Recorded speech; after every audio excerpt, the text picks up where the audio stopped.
Welcome back to the Thinking Critical Comic Book Podcast, the best damn comic book based YouTube and podcast channel as far as comic book content at least. We got the comics aficionados here for you. We got a great panel. We actually had a pretty eventful week. Not a whole lot of controversy. There's a little bit here and there, but for the most part, we're going to skip a lot of that. But we had what do we have? We got a big retcon and Amazing Spider-Man. We've got DC Comics changing out a lot of their mantles. We've got some new, digital comics coming up for DC and Marvel as well. And we also had the closing down of a iconic studio. Mirage Studio is no longer with us officially. And here to talk with me about that are the Comics Aficionados panel. Now, Jimmy, we have not had you here for quite some time. If you have not subscribed to Comic Quirks with Jimmy, you are out of your mind. Has anything happened since you were last with us? A few things have happened, Wes. You seem to have a new apartment. This is actually the one I should be moving into in November. So And how are you there? Are you squatting? No. This is my friend's apartment. But his roommate's going to be moving out in November. So I'm going to be moving in. So it's just like a waiting game until then. So you're just kind of couch surfing? Mm. No, I'm with my aunt right now. Oh, nice. And over here with this, we're getting a preview of Jimmy's new digs that come this November. How you been, Jimmy? I saw the channel got a pretty good bump there. Yeah, dude. I'm catching up to you by quite a bit. I'm up to 400. So Pick steady wins the race. Well, fight publicly fighting with Dan Slott will probably either get you a lot of. They generally get you a lot of support. Canadian Invincible Comics wants to know: is that Comicsgate, Jimmy? CG? Oh no, no. I'm not Comicsgate. No, that's not Comicsgate, Jimmy. That's Comic Quirks, Jimmy. I'm just busting your balls there. Well, he was. The steps of processing there was great. He was like, huh? Who else we got? We got the man behind Animated Concepts. Also, the It's Complicated show with myself. We had a fun time this week talking about the truth about college. How you doing, Gevian? Oh, yeah. I'm doing good, Wes. Like I said before, busy, but it's a good kind of busy. And I'm enjoying being on here for a third time this week and looking forward to this, especially to hear Josh's takes on some of this Batman stuff. Josh has the hottest takes. So obviously, Josh is from popmyculture.com, also contributor to batmannews.com. How you doing, Josh? I'm doing well. Got my coffee, got my Nightwing cup, read some comics. Can't complain. It appears that the connection is better this week. Although when we recorded this week in Batman, it just died. I swear to God, if you jinx me, I swear, I was like, I'm not going to say a goddamn thing about this because if I say something, it's going to drop. And then can I say something? The connection's better. Can I say something? Yes. Josh, I saw your YouTube channel, and you have a beautiful voice. I did not. Are you going to give us a couple bars? It is private. Bro, he had a video from like 11 years ago of him singing a song with no shirt. He's just like totally Is it Bellamy DeVoe's Poison? No. It was like some knockoff Josh Brolin guy. Just totally, he was just going at it. You know what? Hey, you do you, Josh. That's right. Man, I think we got to see this video. Maybe I need to do a reaction on it. That sounds like it's probably pretty hot. Dude, it was like recorded on a webcam from like 11 years ago. So a potato. Yeah, pretty much. I may have been a lot drunk when that happened. Just gonna say. Potentially happened. Sure. Also out in Indianapolis, Indiana, we've got Drew from Comics Elite. How's everything going at Comics Elite? Things are going great. We're ramping up for the Dallas Fan Expo next weekend, and it's fun days here. What's the pigeon situation? Doors are closed. They're doing construction next door, so the pigeons are away currently this month. But see what happens next month.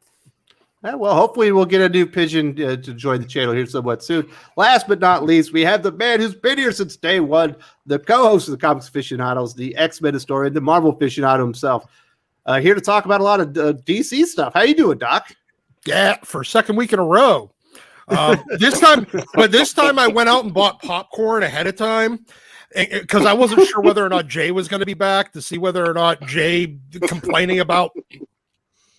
We can talk about Superman returns for another 45 minutes. Yeah, and like I was just gonna sit here with my popcorn this week and be like, "Yo, I don't know what the fuck's going on." I like Superman returns. Yeah. So awesome. Let's go. I like Superman returns. We've got a pretty big retcon that happened this week. I think everyone was expecting that Nick Spencer was retconning one more day within his final story arc on Amazing Spider-Man before he goes off to greener pastures over at Substack. It turns out, well, he may still do that one. He's certainly retconned Spider-Man Sins Past out of existence. Doc, I know you have been an avid Spider-Man fan along with X-Men. You have quite the collection. Are there tears on your comic book after you saw that retcon? No, I didn't start crying. I might have gone to a little bit close to half mast. And I was, but I was excited. Let's just put it that way. The second worst Spider-Man story of my lifetime is no more. And this makes me happy. I would prefer if Sarah and Gabriel, I don't know, were just fucking hallucinations, but not actually even real things. But I'm good with Gwen didn't bang Tommy Lee Jones. I mean Norman Osborn. I'm good with that. It's great news, and now I don't have the kind of reverence for Gwen that a lot of others do. I mean, she was already dead by the time I started reading Spider-Man. So I've always been an MJ fan. And hell, they were already married by the time I was reading Spider-Man. But I loved it. I'm good with them retconning. Anytime you retcon away bad things that were retconned in the first place, I'm okay with it. We do have a couple of super chats I want to get out of the way here pretty fast. Thank you to everyone who supports the channel. Really appreciate it. It means the world to me. We've got Lane Kramer up first. Hey, all back. Missed West going, what the, you know what? Doc going, Blab Marvel Fudge. And Bruce Wayne from Earth, $, Kenneth Dowling putting up super chats. Well, thank you very much. We certainly appreciate your contributions as well. Speaking of Earth, Bruce Wayne from Earth Money, we do have Kenneth Dowling himself. What's up, fellas? Glad to see Jimmy is in good spirits. I love Josh's takes on anything, but especially Batman. Can't wait to talk about Shang-Chi. Let's do it. Absolutely. You know, I think it's Earth dollar bills, y'all. Okay, it's Earth dollar bills, y'all. All right, Jimmy, what were you saying? That comment, that whole thing is all only talking about me at this point because he starts off with Jimmy and then goes to my real name. So, Josh, you're no longer here. It's just me. It's just me. I'm just here to provide someone funny to look at. Absolutely. Oh. He's the laugh track while we all have fun. That's right. So what was the response at Comic Sleep from the readership? Were they all as in favor as I was? And it sounds like Doc was. I imagine most people are in favor of Sins Past being wiped out. What was the reaction from the readers, Drew? I know I was ecstatic, but I think some of our readers were confused. It was very convoluted. Yeah, they're like, wait, what? Wait, so what are you saying about these two? Wait a minute, who's Kindred now? What's going on? And but I understood the twin, the siblings. I understood that. Oh, great, we're counting that. But yeah, as far as what's going on with Kindred, I'm like, wait a minute. I think I know what's going on, but I'm not 100% certain on this. But this is my understanding. Kindred, the physical manifestation, is Sarah, who is a husk for Harry Osborn's tormented soul that went to hell but never returned, and that he controls Sarah, using Kindred. That's the way I took it. Okay, because I thought Sarah had turned into the other sibling at one point in that comic too, or no, or is it just? So. I think the twins are just husks that Kindred soul is using to control. Okay, gotcha. All right, it's I'm with Josh on this one. I don't think so. I think that Kindred was shape shifting to screw with people, like his face. I think it is still going to end up being a hairy spirit. Yes, that's what it is. But he's using the husks so he could return from the dead. Oh, I guess. Yeah, I mean, Okay. and then one of them is multiple the of them. modern day Harry Osborn is actually Gabriel. Okay, so he's using. Okay, they're vessels for him to Yes. use. Okay, gotcha. All right, I'm tweeting it because I'm confused as all hell now. I didn't say it wouldn't be convoluted. I just said it would be true. At Nick Spencer. It's nice to know we weren't the only ones that were confused by it. Okay, it's good. Who the I hell did is get quite a bit of Kindred? feedback saying I'm enjoying you trying to explain this. I'm very confused. I'm like, Oh, yeah. so am I. I was confused as hell, but I'm just like, wait, Sins Past doesn't happen. matter. Honestly, the rest of the book could have been like, just farting noises, and I would have been like, yeah, whatever, cool. We The got rest rid of of the book Sins kinda Past. We're good. Was farting noises, to be completely honest. We do have Wolfstein 3D, who appears to have turned on the channel here. I do appreciate the support, absolutely. Good morning, guys. Remember, Doc is always right. Damn right. You take that back. Damn right I am. We've also got Federico de la Casa. Wes, just watched your video on Joe Bennett. How can people label others Nazis when behaving like Nazis? Said by someone whose family suffered from actual Nazis. The term means almost nothing nowadays, Gervain. There You you notice? Exactly. That word has lost all meaning. Like so many words in life, it's like the whatever we're calling the English language at this point has been obliterated. Nobody knows what anything means anymore. It's like Fucking it millennials, gets thrown man. around too much. They killed it. Yeah. Shakespeare's wrong Fucking with this, right? millennials. Crazy. Half the panel's millennials, and I blame every one of you individually. It also, It's- hey, you know what? In their defense, I'm going to blame the boomers because once they started using cool to not mean revolving around temperature, that's when it all went downhill. Everything after that. was the divergent path where the TVA lost control of the timeline. Mhm. Yep. I still got say Lake rad. Rad's a good word. We got Lade Craver. Hey, next time that comic creator you had on that you confused with DC Hero, could you explain the Kindred story to him and then see what happens? I don't want to explain the Kindred story again. I confused myself, but we'll see what happens. That was Was that it's not a whole lot Eric of fun. Canetti? I Was that Eric imagine he's- Canetti that we confused with that? Yeah. We did confuse Eric quite badly on that one. He's what happened? What's going on? Like, there's a rabbit hole.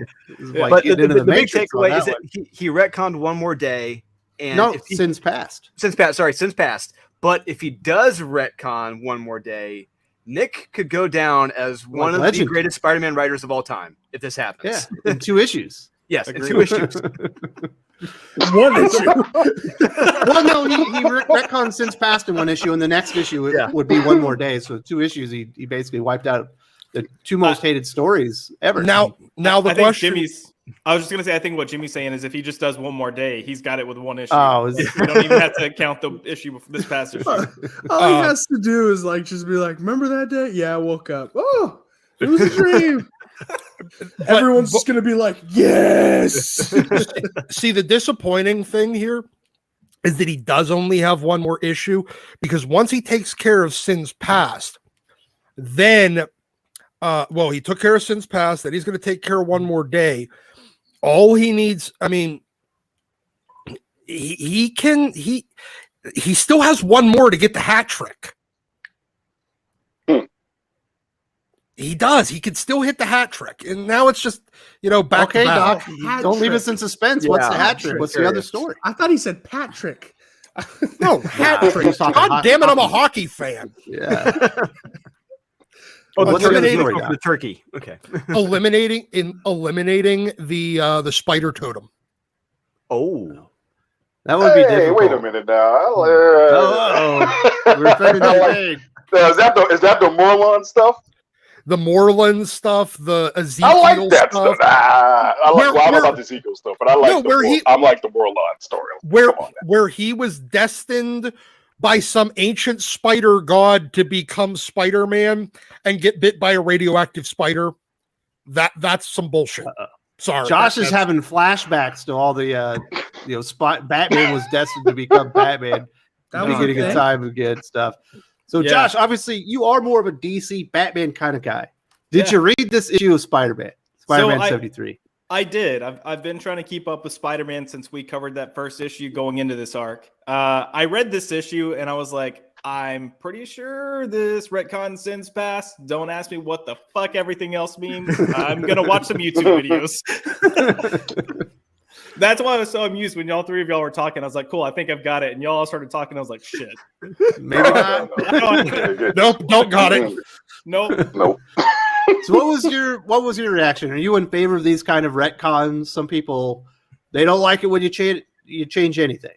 No, I mean, some things need to be changed. Sometimes people take too much of a liberty, and I think Sins Past and even One More Day was a little bit too much of a liberty. Even if they had reasons for thinking it was relevant in the moment, well, in Sins Past, I don't know what you were thinking, but I think some things need to change. I'm happy with this change. I hope they take that next step. I thought it was classy the way they did it too.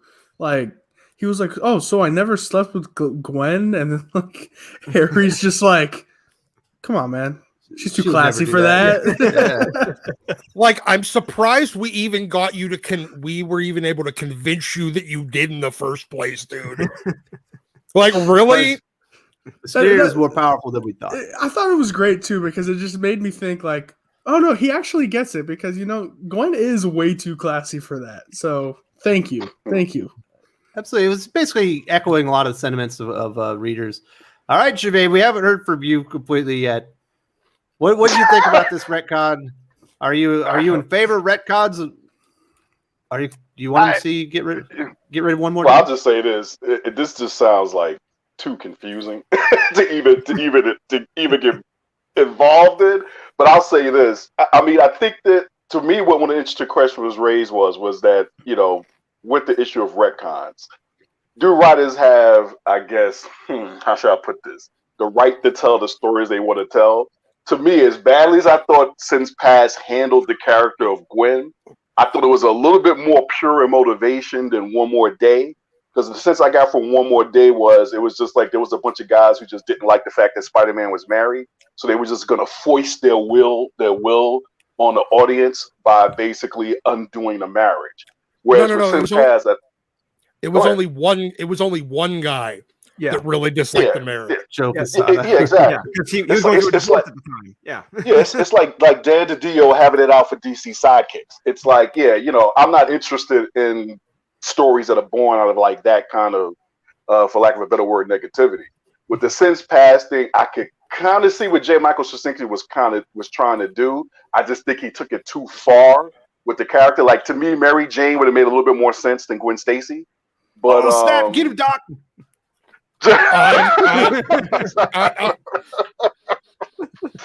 But having said that, I think it's like I don't have a problem with retcons as long as they're done well. So I have to say, from the way you guys described it and the way I've heard other people describe it and the way I'm going, like, I don't think I'm wading into that.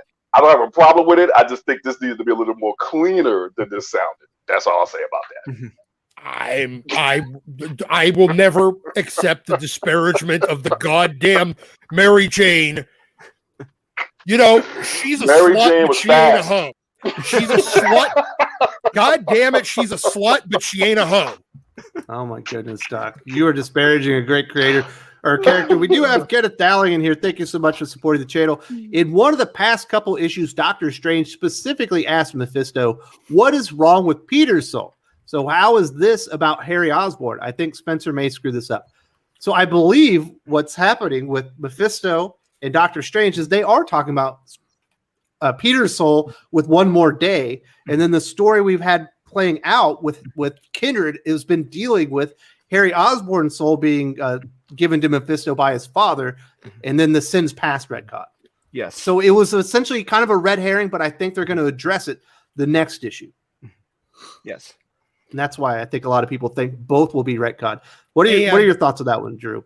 Yeah, Sorry, and, Doc. to be honest with you, I wish we've gotten more Doctor Strange and Mephisto just hanging around in this casino. I want like just a solid 3 issues. That's them just playing craps, betting on souls or whatever. Have you read any Bendis books? It depends on the book and how old it is. What were you going to say, Doc? I'm sorry. Well, no, I was going to say that having with Harry, I think the reason why we're getting to this is because, okay, so Harry's dead and his soul was already with Mephisto, but One More Day actually did bring Harry back. The problem is it brought back a soulless version of him. And there's a problem with Mephisto now because it brought back Harry. He wasn't going to give up that soul that he already gave. So whose soul is in Harry? Or are there two, or just now there are 2 souls of Harry running around? Like, is it a different soul in replacement Harry's body? Because he did come back. I don't care what this issue said. They're going to get to that he did actually come back, because he came back right during Brand New Day. Harry showed up for the first time. Yeah, they're saying it's a clone. I don't see that. I don't see how that works. But Well, Doc, I said it was convoluted. I don't think all of this works. So is Spider-Man a horror comic now or something? I mean, what the? It certainly has been for a while. Yeah. It's like, what the? I mean, what was it like 10 issues ago? He was being killed over and over again. Yeah, he was like murdering That's and what I'm bringing saying. back to It's life, like and that. murdering and bringing back to life. All right, man. Does that get you more interested, Gervais? A No, horror-based. not at $5. I would have bought Sinister War, but I'm just waiting for that flash sale, baby. That's Oh, my goodness. that's all I'm waiting for. Fatal J, I came here for Gervais. He saved my life. Did you give him mouth to Fatal mouth or J. something? Was he choking? What happened? Fatal J. 4. Oh my goodness. Well, sorry, Fatal J. We're not talking about Superman Returns, whether you want to or not. I want it. I love I Superman was gonna say Returns. Jimmy tried. Jimmy tried. It's not happening. So, what do you think, Jimmy? You're in favor of this change? It sounds like. Do you want him to see One More Day next issue? Is that the one that needs to Yes. happen more? Yes, because Spider-Man would never do that. Okay. Well, they You know say what? that Mary Jane did it. That she's the one that actually accepted the deal. Well, it was I say that's foisted BS. on Peter. That's just BS. You know who actually started this? His name starts with J and ends with OQ. So it's really Joe Quesada who really did this. If he changes this with one issue, the massive balls on that guy is gonna be huge.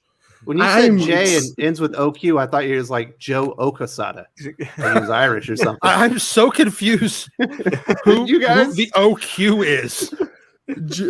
Joe Quesada. Joe. Never mind. You know what? Forget about that. I just don't know. It's like, is he Irish? I was like, is this supposed to be like an OG thing? Or But it's Quesada. like the original Quesada. So, anyways, like I was saying, yeah, I'm in favor of this because any chance to get Gwen Stacy not looking like, in Doc's words, a slut makes me really happy. Lane Kramer says, Wes, do you still believe Mary Jane will die? Yes. I think in the next issue, when they undo One More Day by having Mary, Jade, and Peter go to the Little White Wedding Chapel and get a shotgun marriage, because Peter's still got the ring in his pocket, that is going to break the One More Day deal that they made with Mephisto. And we know when you break a deal with the devil, there's always a consequence, and I believe the consequence will be Mary Jane dying. Doc, you are not in favor of that, I imagine. I am 100% not in favor of it, but it might explain where actually Peter is going to be for a while, and the whole beyond, that can have a double meaning that Peter's now running through the afterlife with the help of Doctor Strange to try to bring, MJ back to life. And that's where Peter ends up for the next, few months or whatever while Ben Reilly's playing Spider-Man. Let's go, because I like Ben Reilly. Ben Reilly is actually a really cool character. But he's not Spider-Man. He's Scarlet Spider. Yeah, that's tomato. He's still cool. We should bring him back anyways. He's And just blonde Peter. If you haven't read if you haven't read Peter David's Scarlet Spider run, that's a good book to pick up because it was really good, and it made me like the Scarlet Spider more than Peter because I think Peter is boring. Oh, that's a whole nother debate. Gevian, you were shaking your head there a couple seconds ago. Oh no, yeah, no, I just didn't realize Spider-Man was like, the I don't know, Spidey Whisperer now, whatever it is. This supernatural jaunt is just it's interesting. I didn't realize this was what Spider-Man was about now, but I guess it makes sense now that both he and Bruce Wayne are leaving their respective bases of operation. I guess they're gonna go hang out and have some drinks. Originality still reigns in the comics industry, but anyway, it's. Yeah, this is just this to me is a weird take for Spider-Man. It just seems unnecessarily supernatural. And I don't know, and somehow it feels like because I guess the whole Morbius movie's coming out, they feel the need to do this. But it's not making me about a book, but I'm interested to see where this ends up at. So are they actually corrected one thing to make an even bigger mistake? That's when it starts to The feel law of like unintended consequences, absolutely. There you go. There you go. But it sounds like everybody's happy about these retcons, though. Now, is this Nick Spencer's all-out Hail Mary effort to get everybody to follow him over to Substack? He's like, look, guys, I'm going to take care of you here, take care of me over there. Well, it feels like he's been building to this since the very first few issues, and he's on issue 73 now. He's kind of been working toward it for a couple years. Yeah, he's written about 80 issues of Amazing Spider-Man at this point, all Might leading be more up. than that because of the dot issues. Yeah, there was the dot issues and the giant sized. Yeah. So I mean we're at 80 Sinister 85 80 85 issues total that Spencer's done of Amazing Spider-Man, and almost all of them have been, other than when it got crossover happy in the 20s, it was basically all leading towards this. Little bits of it have been connecting back and forth all the way until now. So to me, the One More Day retcon sounds like it's going to make a lot more sense in terms of when they finish that. Like, I definitely like the fact that they're playing off of certain things that happened, whether they were intentional or not. So it's just like, it seems like this since past. I don't know if it got tacked on. It feels like from what you guys are describing, it got tacked on. But I feel like Sins Past, it was like he decided to give us the gravy before the dinner, or like our dessert, because that's like the bonus. And maybe it's the swerve of, oh wait, you were gonna just retcon Sins Past. Oh no, you're still gonna retcon One More Day. Oh awesome. Gotcha. I'm like, hey, I love both of these issues now. So Comic Boom says, I like the idea of the love between Peter and MJ ultimately defeating Mephisto. It's the power of love, everybody. We've also got Kenneth Dowling says, to Gervain's statement, I say yes. Is that like a Daniel Bryan yes? Or it's Bryan Danielson now, right? My bad. They are correcting one thing to make an even bigger mistake. That's how I feel. You know how I take this, Doc? He's saying that you're full of crap, and he doesn't agree with you. Thank you very much, Kenneth Dowling. No, I don't care if it's a bigger mistake. At least it's not this mistake. I'm okay with an even bigger mistake if it gets rid of this mistake, because this mistake was just fucking absurd. It was terrible, and I'm okay with genocide as long as they don't kill me. Well, yes, but that depends on who we're killing. No, I'm joking. Jesus fucking Christ, man. No, if it's spiders, fuck spiders. I don't like spiders either. No, I'm gonna be honest. And goddamn yellow jackets, fuck them too. We could genocide the shit out of them. Yellow jackets are vital to the population of Bees flowers across America. What are you talking Bee- about? You hate No. flowers? Honeybees are, and other types of bees, but not yellow jackets and not wasps. Fuck all of them. All they do is just fly and sting things. Obviously, you'll probably find out there'd be like this big outbreak of like bird-sized mosquitoes that are killing everybody. Be like, well, Doc's got rid of his yellow jackets now. It doesn't matter that we're all dying of giant 30-inch long spiders. Nope. We could shoot those. I'm waiting for it. So if Joe's not ever Joe Corello, if he's not on a stream, he'll always text me and be like, so how was the stream? And I can't wait to be like, we talked about our local ecosystem and basically, right? And the murder haunted mafia. You come for the comics and you get a little bit of you get some biology. It's all fun. And yes, Moon Knight, I still hate France. Moon Knight. That's a damn good comic book. Have you been reading Moon Knight, Jermaine? No, I haven't got a chance to check it out yet. Man, you need to get on that Moon Knight train. That thing is dope. Yeah, I'm hearing a lot of good things from people about it. So that, and I did end up picking up the whole run of Nocterra. So and I was really impressed with that. So thanks to everybody in the chat who's been pushing that for a while. That was some good stuff. Yeah. Drew, are you guys pushing Moon Knight?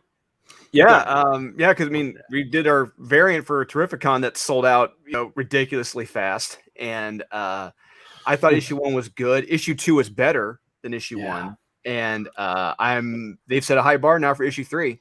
And I love what Steve McNiven is doing on the covers. He's like doing a different style for each cover. Like issue 3 is clearly a Jay Lee, and I cannot wait for that. I think that's going to sell by its cover alone. So yeah, it should be exciting. All right, so we got anybody have any final thoughts or words to say about Marvel retconning Spider-Man Sins Past or the possible retconning of One More Day in issue number 74 as Nick Spencer exits the series and we get Spider-Man Beyond coming online in November? yes. Aunt May's dying. That's what I'm going to say. You know how I said I liked it? Well, I changed my mind. I want them to not do it now just to piss off Doc. Listen, I'm in favor of that. I don't mind if they don't retcon something that I want retconned as long as it irks Doc. Yeah. If it upsets Doc, I'm for it. Screw you, you non-environmentalist, what's some other stuff we could throw out? Hey, I celebrate Earth Day every year with a tire fire in my yard. There you go. Jesus Christ. I'm evening I am balancing the ecosystem, goddammit. I'll just text Joe Corral and tell him not even to look.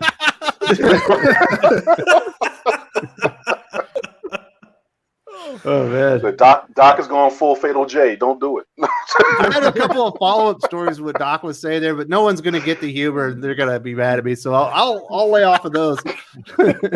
Any final words on Spider-Man now that Jimmy's had his his alibi? Beautiful. Let's get on to the next topic. Let's talk about these DC Comics heroes that are essentially giving up the mantle, or they're exiting the places where they came in. Before that, we do have a super chat that just came in from Federico de la Casa talking about One More Day. He says the biggest sin in One More Day is that Peter sacrificed his future child for his mother. No parent would sacrifice a newborn for saving his mom. I agree with that. That was just a weird thing to do, Josh. It made no sense. It made Peter come off as odd. Yeah. I mean, again, Jermaine hit the nail on the head earlier. Like, that whole thing was just someone wanted to break up the marriage, and that's all it came down to. At all cost. Yeah, they didn't give a shit how it happened. Oh, no. Nope. They had a goal. They just made it happen, moved on. Joe was like, oh, fuck it. Here's way. Yeah, so that's always strange. It doesn't feel like it was in character, but a lot of things that have happened to Peter don't feel like they're in character. Kenneth Dalley here has a really good point. He says, hit that like button, folks. I just looked over there. We've got 48 likes, which is far less than the people that we have viewing the video right now. So, hey, if you can help us out, maybe we can get over 100 here before we get to hour number 2. If you're enjoying the video, give it a like, share it if you can, let everybody know that we're having a fun conversation. Obviously, we've been talking about Spider-Man and the big Sins Past retcon, but we're about to talk about some DC comic stuff here in a second. And thank you very much to Kenneth Dalley and everybody who hits that like button. We really appreciated that. Appreciate all the way it. up to 64 already. Damn. Oh, Yeah. That's ask quick. and you shall receive. He's got the best viewers in YouTube. How Absolutely. many people are watching? 'Cause I didn't. We've got 195. about 196. Yes. Dude, you're getting popular now, Wes. How does that make you feel? Well, I feel special. I do appreciate that people like coming here on a pretty early on a Saturday to listen to us talk about nerd stuff. So I definitely appreciate that people enjoy the show. This is awesome. Let's get into this DC Comics Heroes giving up the mantle. This one's been going on for quite a while now. We certainly had the seeds planted that Superman Clark Kent was going to be exiting Earth. He was going to be leaving to go off to World. We saw that in Future State. It's certainly happening within the pages of Action Comics. And now we have a new Superman, John Kent. We have had Diana Prince at the end of Dark Knight's Death Metal died. I believe she's in Valhalla. I think she's in Valhalla. Yeah. So we've had a new queen of the Amazons, Nubia. We've also got a Wonder Woman in training, Wonder Girl, Yara Flor, who are ready to take up the mantle, while Hippolyta has essentially been Wonder Woman on the Justice League. Bruce Wayne at the end of Fear State will be exiting Gotham so that he could go do something else, while I imagine Jace Fox will be staying in place and be the Batman that takes care of Gotham. And now we have confirmation that Jackson Hyde, who we saw as the Aquaman in Future State, his series, The Becoming, is titled that because he will be becoming Aquaman himself. He will no longer be Aqualad. Arthur Curry is stepping away from the Aquaman mantle to essentially raise his daughter, Andy Curry, because he can't handle being a father and a hero at the same time. I need to point out that they named the character Andy fucking Curry. I mean, did nobody see this? Like, I mean, didn't they like this tells you all you need to know about the state of DC? They fire the motherfucker and they still have his namesake on a girl though. But all right. Hey, it's a good point there. We've also got the Green Lantern Corps. Essentially, they have been scattered throughout the galaxy, and their rings don't work unless you're JoJo Mullins, Teen Lantern, and I've heard rumors that Hal Jordan's ring still works, but we have not seen that, as far as I know, in any DC comics. I haven't seen him for almost like 6 months now. Last Ride is the only that's not in continuity. Yeah. There, John Stewart still has a power ring. Obviously, we've seen something similar to this happen within Marvel Comics. Dirty Girl hits it on the head. All new, all different DC. I've made a little bit of a video on this one. We got some more people. She took what I was gonna say. Everett Todd says it's about time that DC made room for the endless army of proteges and sidekicks again. And then Atomic Hound says this smells all new, all different, and all Didio as a final FU to fans of the Titans. He certainly that man hated Titans. We need to do a video on that one too, Josh. Let's do how Dan Didio absolutely despised the Titans. Obviously, Josh, you are the DC aficionado on the panel. What do you think? Is this too much change too soon? Do you think it's all by design, or is it a coincidence? Of course. I mean, look, of course it's too much change too soon. I mean, if we're being honest, it's predictable. We saw this coming. We kind of knew it was going to happen. Doesn't mean we have to like it. I was actually talking to some friends about all these changes, and as much as I don't necessarily like what they're doing or how they're doing it, we were having a conversation of, okay, they're desperate to do something different. So what would you prefer? Would you prefer them to change the characters that you know and love so that they are different than what you know them to be? Or would you rather them take this little like side trip for a little bit, let it run its course, and then kind of get back to normal? And when it was put in that perspective, I was like, let's just do this side trip, because I hate when they try to change core characters. But for me, I'm not a fan. I think I would accept this more and like it better if, for instance, say we had just a Wonder Woman book where all these characters were in here and all these plots that they're doing with Hippolyta and Nubia and Wonder Girl and our floor, if they were subplots and an ongoing series built to their own series, I would digest this much better. I think it would be a better read. I think fans would buy into it better, and it wouldn't feel like DC's being like, next, here's your new hero. You're going to like it. I totally disagree. I would like this more if it just never happened. Well, yeah, but it's going to happen. There's no way around that one. Because, like, Hippolyta on the Justice League, that sounds like something totally Bendis was just like, you know what? I like her. Let's push her. And it's Jimmy, like, no. Jimmy, are you speaking ill of Bendis?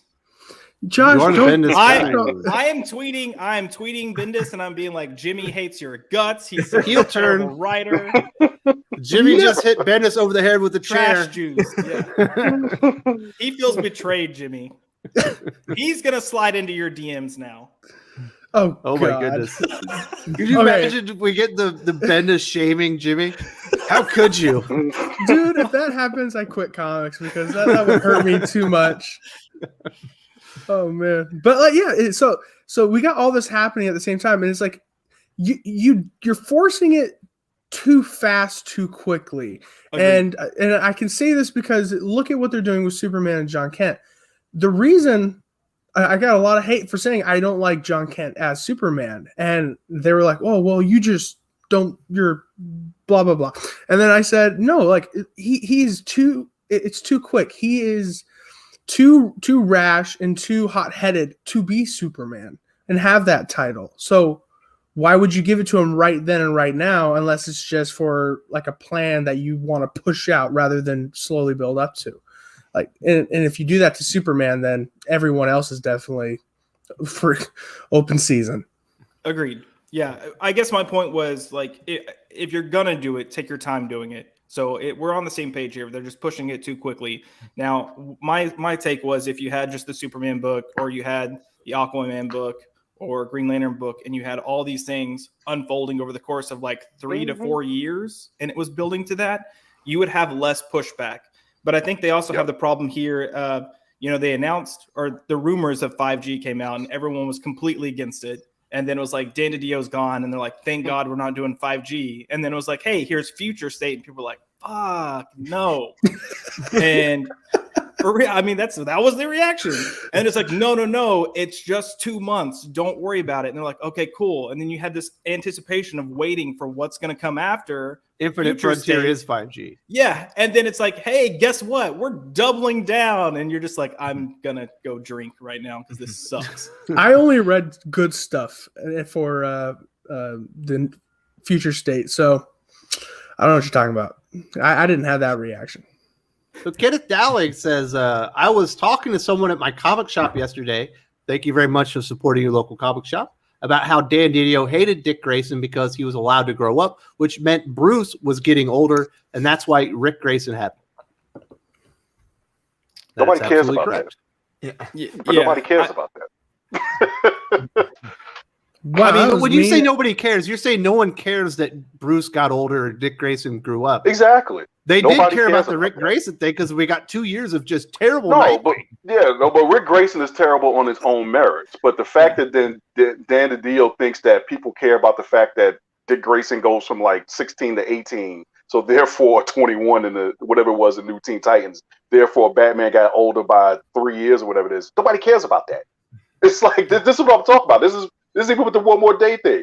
These guys are coming into these stories, into these characters, and they're changing them for reasons that have nothing to do with anything, about things that nobody cares about. That's why you get this one Earth now, where basically somehow 80 years of continuity was just happening all along, and no one seems to be Come on, it's like, yeah, that's a clown reason. It's just really that's what it was. It's like, get over your midlife crisis, man. It's like people get married, they grow up, they're still interested people. It's like, I don't know. It's like your kids And if grow they up, embrace they it, take- I think technically yeah, Nightwing would be another A-list character if they did Agreed. it right. I feel like they exactly. kind of keep pushing him to that limit. And the moment Yes. he really starts getting established as that, they're like, They- oh, nope, can't have that. Yep, nope. He's equal to Can't have Batman that. now. Yeah. Nope. So, which is, Yeah, it's- and if you think about it conceptually too, it's crazy because the point of Nightwing is that he is meant to be the quote unquote better version of Batman, not necessarily the more capable version, but just as a That's human right. being, a better hero than Yep. Batman. You would That- say that. That was the He's point. a healthier, yeah, emotionally and spiritually individual than Bruce Wayne. 100% agreed. And then it's like every time they kind of get that foundation there, they're like, nope, we got to make him that, the lackey, the sidekick again. We got to put him back in that shadow. Or make him And- jealous of Bruce to where he wants to be better Yeah. than him. And it's Yeah. like, that's not Exactly. the character. Because No. the best representation of that was that Batman film. I'm trying to think the name of it. Was the Bad Blood or Family Blood, the one where they pretty much had the whole Bat family in it. And the fact was, Dick wasn't going to beat Bruce. Straight up hand-to-hand combat, that was not going to happen. But it was the appeal to him. That's what Dick represents in the Bat family. So, it's like, it's not that people don't understand. It's not they don't understand it. It's just when you got clown reasons like this, because, Dan DiDio is like looking in the mirror and he realized he's getting a friar tuck like the rest of us. Now we all got to suffer with Grayson. It's like, come on, man. Okay, well, hold on. Hey, I'm not getting no friar tuck. DiDio's been gone. I'm getting a friar tuck, and all I'm saying is it doesn't make any less of a man. DiDio's been gone for like over a year now. So when are we going to stop blaming stuff on him? Yeah, well, Rick Grayson happened under Dan DiDio. Yeah, but even some of the stories we're seeing now, the writers and creators that are on them have openly discussed that the stories they are doing right now and publishing right now were stories that were brought up and developed under Dan DiDio. They are still carrying that forward. So it might be altered a little bit. I feel like that's a cop-out. I don't think so. No, because a lot of them aren't saying it as a complaint. They're saying it as like, no, like Dan DiDio gave me freedom, to try this. Yeah. All right. Federico De La Casa says it loved in the 90s the new legacy of Wally West, Kyle Rayner, and Cotter Hawk. Absolutely. Cotter Hawk's like one of those legacy characters that just died. And where is he at? He's in Robin. You never even see him anymore. He's cool. Come on, Wes, you're reading Robin. I am reading Robin. Yeah. Wasn't I the one that told you he was there? We were talking. And I was like, I think Cotter Hawk was on the island. He's like, Cotter Hawk. I was like, yeah, I think he's, he wasn't there. So it's unfortunate they kind of let that character just go by the wayside. It's got a lot of potential. We got Lade Kramer. We all, we have a new crisis coming in 2022. Will this mean all this happens in the first half of 2022, and then by December it will be all the old characters? We're going to talk about that. Obviously, we are going to talk about the crisis a little bit later, but I do think they're doing some of these changes as a testing run to see maybe some things that will stick when the crisis happens and they relaunch the new titles. I don't think that we're going to see all these changes be long-term changes. The Doc. No. Smoking activist writer editors will never change their plans because of bad PR. They're just rebranded and tell you it's not the same thing. Well, yeah. Marvel now, Marvel all new, all different. Marvel Legacy kind of all rolls into each other. Yeah, and 5G. Oh no, we're not doing that. Future State. Totally different. Infinite Frontier. Not the same thing at all. Now all new, all different fucking DC. Nope, definitely not exactly the same thing that was rumored to be what was in 5G. It's because the idea took was longer to get there. The idea wasn't the problem, Doc. It was the branding. Yep, bad name. Yeah, that's the fucking problem. They'll never. These people never change their minds, no matter how much everyone rejects it. The solution isn't we did something wrong. It was we haven't been allowed to do enough of it yet. My favorite is Doc going on a rant on his own super chat. God, I was gonna say we were doing so good to the point where Doc had to send in a super chat just to talk. We were doing so well. Actually, I was outside smoking, so I don't think so. All right, Jimmy. Sorry we interrupted you. No, that was it. Oh, well, never mind. I'm sorry. I keep stealing your lines. I gotta let you get your shit in, don't I? I know, man. I know. Wolfsteed 3D says, if this is done to bring in a young new audience, this isn't enough. My 12-year-old nephew can't pay $5 a book regardless of being aimed at him. Absolutely correct, Jermaine. No, I don't think. Yeah, I mean, this is why I agree with what he's saying. So this is why you should send your nephew over to Webtoon. But the thing is that this is not being aimed at him. I don't know who it's being aimed at, but it's definitely not him. And you're right, because the direct market is just moving into just a pure luxury market at this point. Nobody's going to pay $5 to sample this stuff.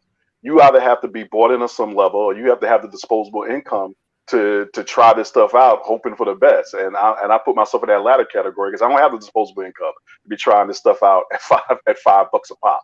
So I mean, I get what Wolfenstein is saying is that I guess maybe product wise, in terms of it's being aimed at the younger kids, but even definitely price wise, he's right. That's not going to work. But even with the Aquaman series, it's like when they said the love triangle, and this makes me wrong that I'm wrong.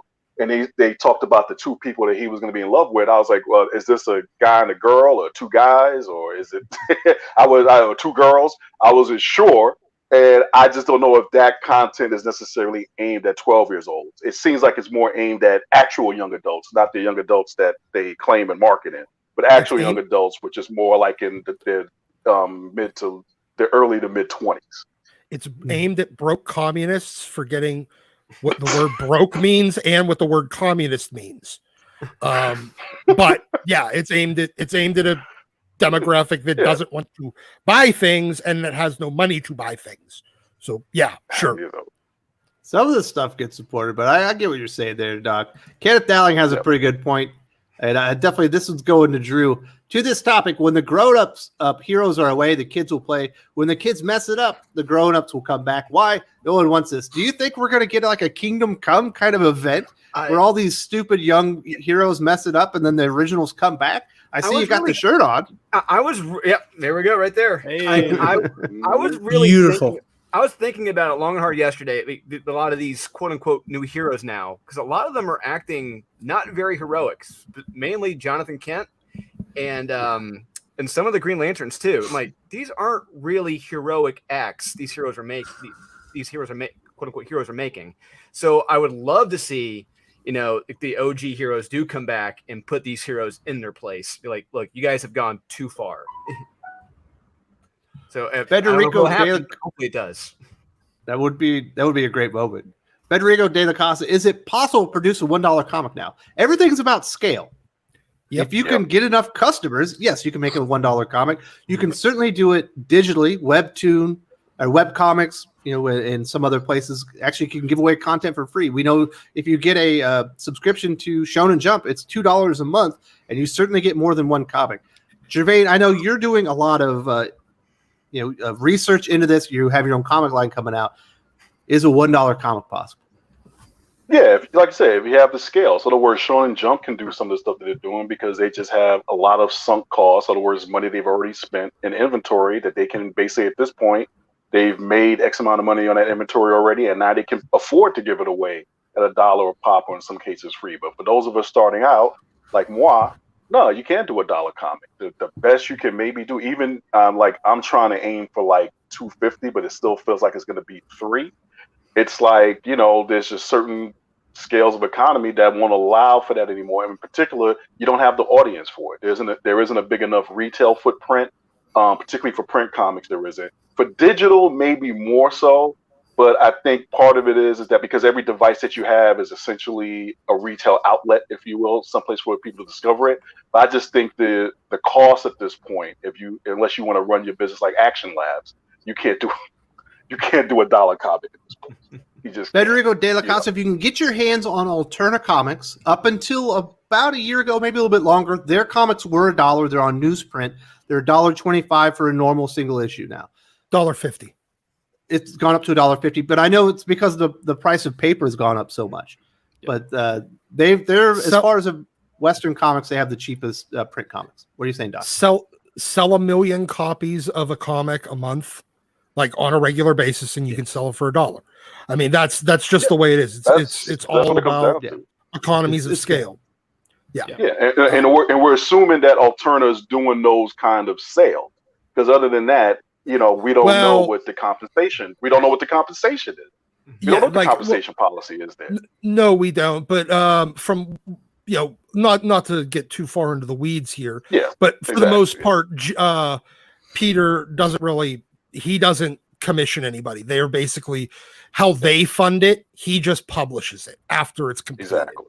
So he's not paying page rates. He's just pushing it for them and gets a chunk of it. So they have to figure out how they're going to fund it. A lot of them do. A lot of it fund it through Kickstarter and Indiegogo, and then come back and release it to the the direct market via Alterna. That's how it worked with Ben Slayback's Exilium. Space book. Yeah, Exilium. So. Yes. Mm-hmm. We've got Comic Quirks with Jimmy. So anyway, Superman Returns is great. I'm so happy you brought that up. It was such a good movie. Brendan Routh is so good. That was the movie nobody asked for. Yep. I like the movie. You know, it is actually my second favorite Superman movie. I really love that movie. Drew's reaction Kenneth said it all. Dowling says, "Sorry, Jimmy." I'm starting to love Kenneth Dowling again. First, he dumps on Doc, and now he's dumping on Jimmy. Sorry, Jimmy. Only two things in Superman Returns are great. One is the plane sequence, and two is Superman walking towards the machine gun with the bullet in his eye. Nothing else. You know, it's funny. It's funny. Like there's two common things that happen that are part of both of those things. One, it's Brendan Routh, Superman, who's part of both of those things, and two, they all take place in the movie Superman Returns. So therefore, Superman Returns is great.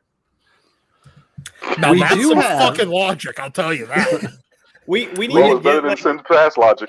Just unassailable logic right there.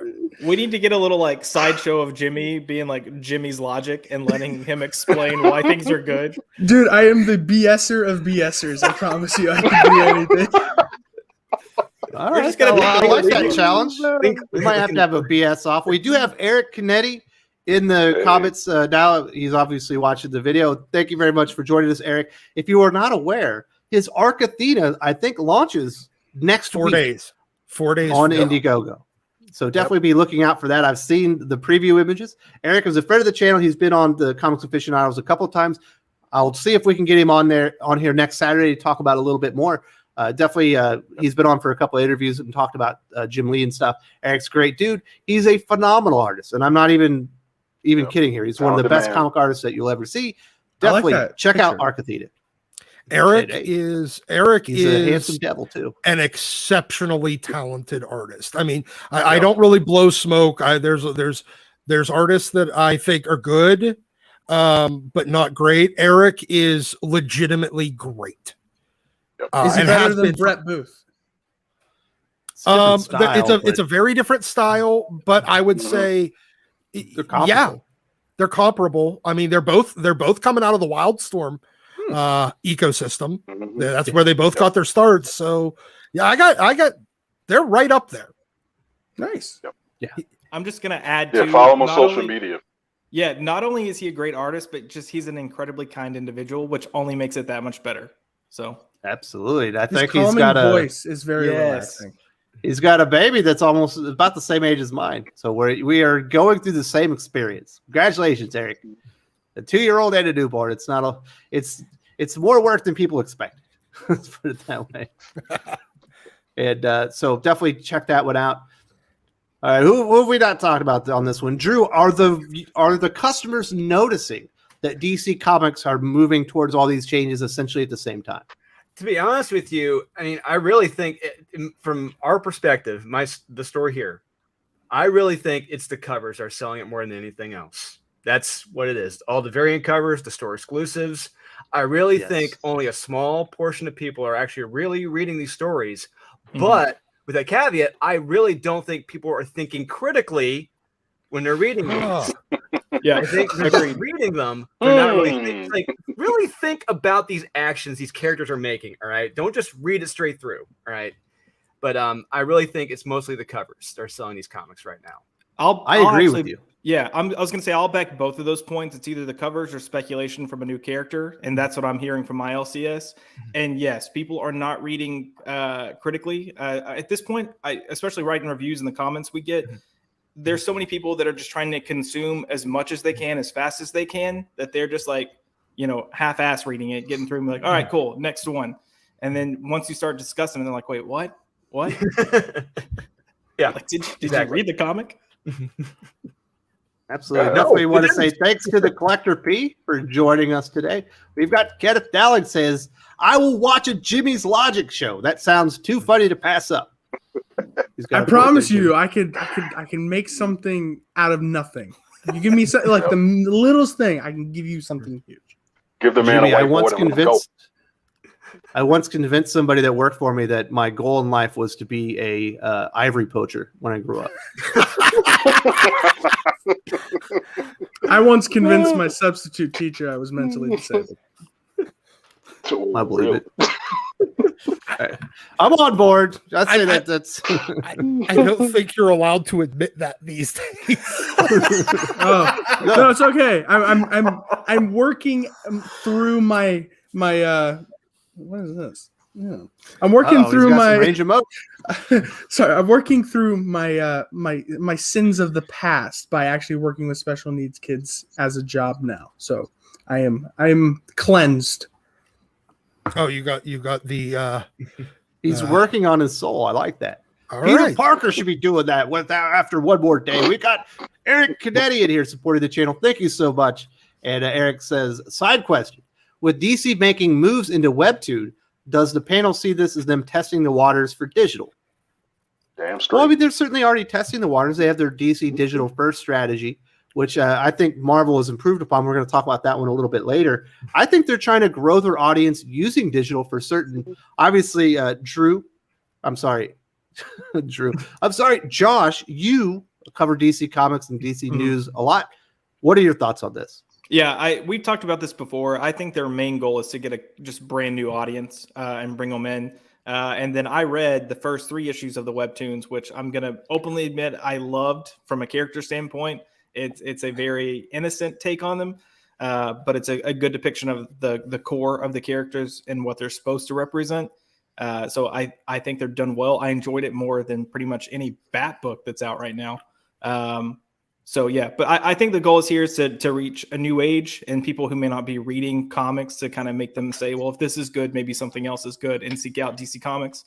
And then also you have that worldwide market here. So you're going to reach countries in ways that we haven't been able to or fully been able to yet. So I think those are the 2 big pushes here. And from what I can see, it seems successful. 250,000 downloads within the first 24 hours. I think it was even just subscribers. I think they technically had more. I think that was subscribers. The people like, yeah, let me know in the next. Yeah. Okay. So, certainly successful.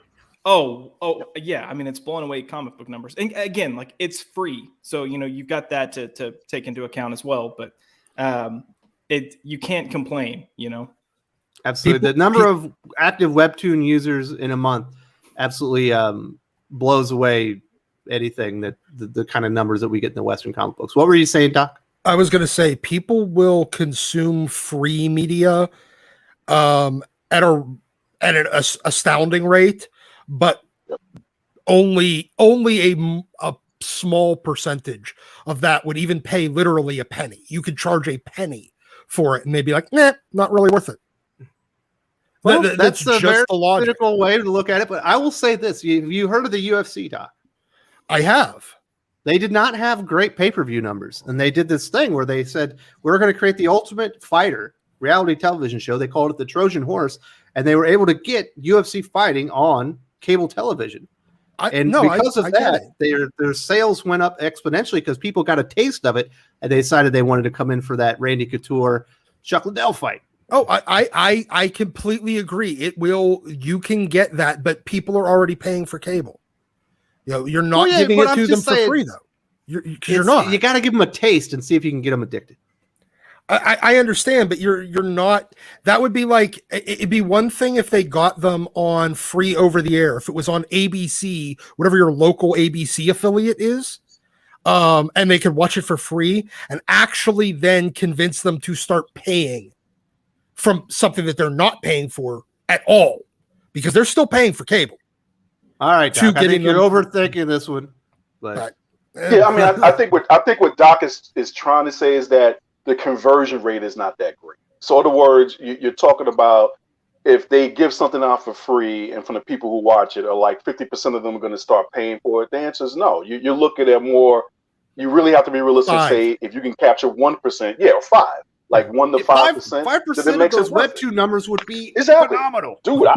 I'm not. I get you. That's what I'm saying. I think what Doc is just trying to say is let's not think that because you had 250,000 people consuming it, 150,000 people started paying for it. It's more like 15,000. And you're right. 15,000 for somebody like me is like, yeah, I've made it. So that's all it is. It's just not. You want to convert a lot of people miss that. The 10 million viewers on the Ultimate Fighter to 100,000. Yep. Pay-per-view subscribers. Paying guys. Yep. Because that's where you're making your money. You know what the thing. You know what they could do is kind of do like a Trojan horse. As soon as they start like charging people for it, start really low, like $1, and then gradually do the Netflix thing where they slowly like every now and then bump it up just a little bit, and then a little bit, and then a little bit, and soon enough you're paying for just a normal comic again. Well, if I were going to take this from a marketing approach, I would take these webtoons and then I would promote, what is it, DC Infinite Universe or Universe Infinite, their little platform to I almost said stream comics, but to download comics.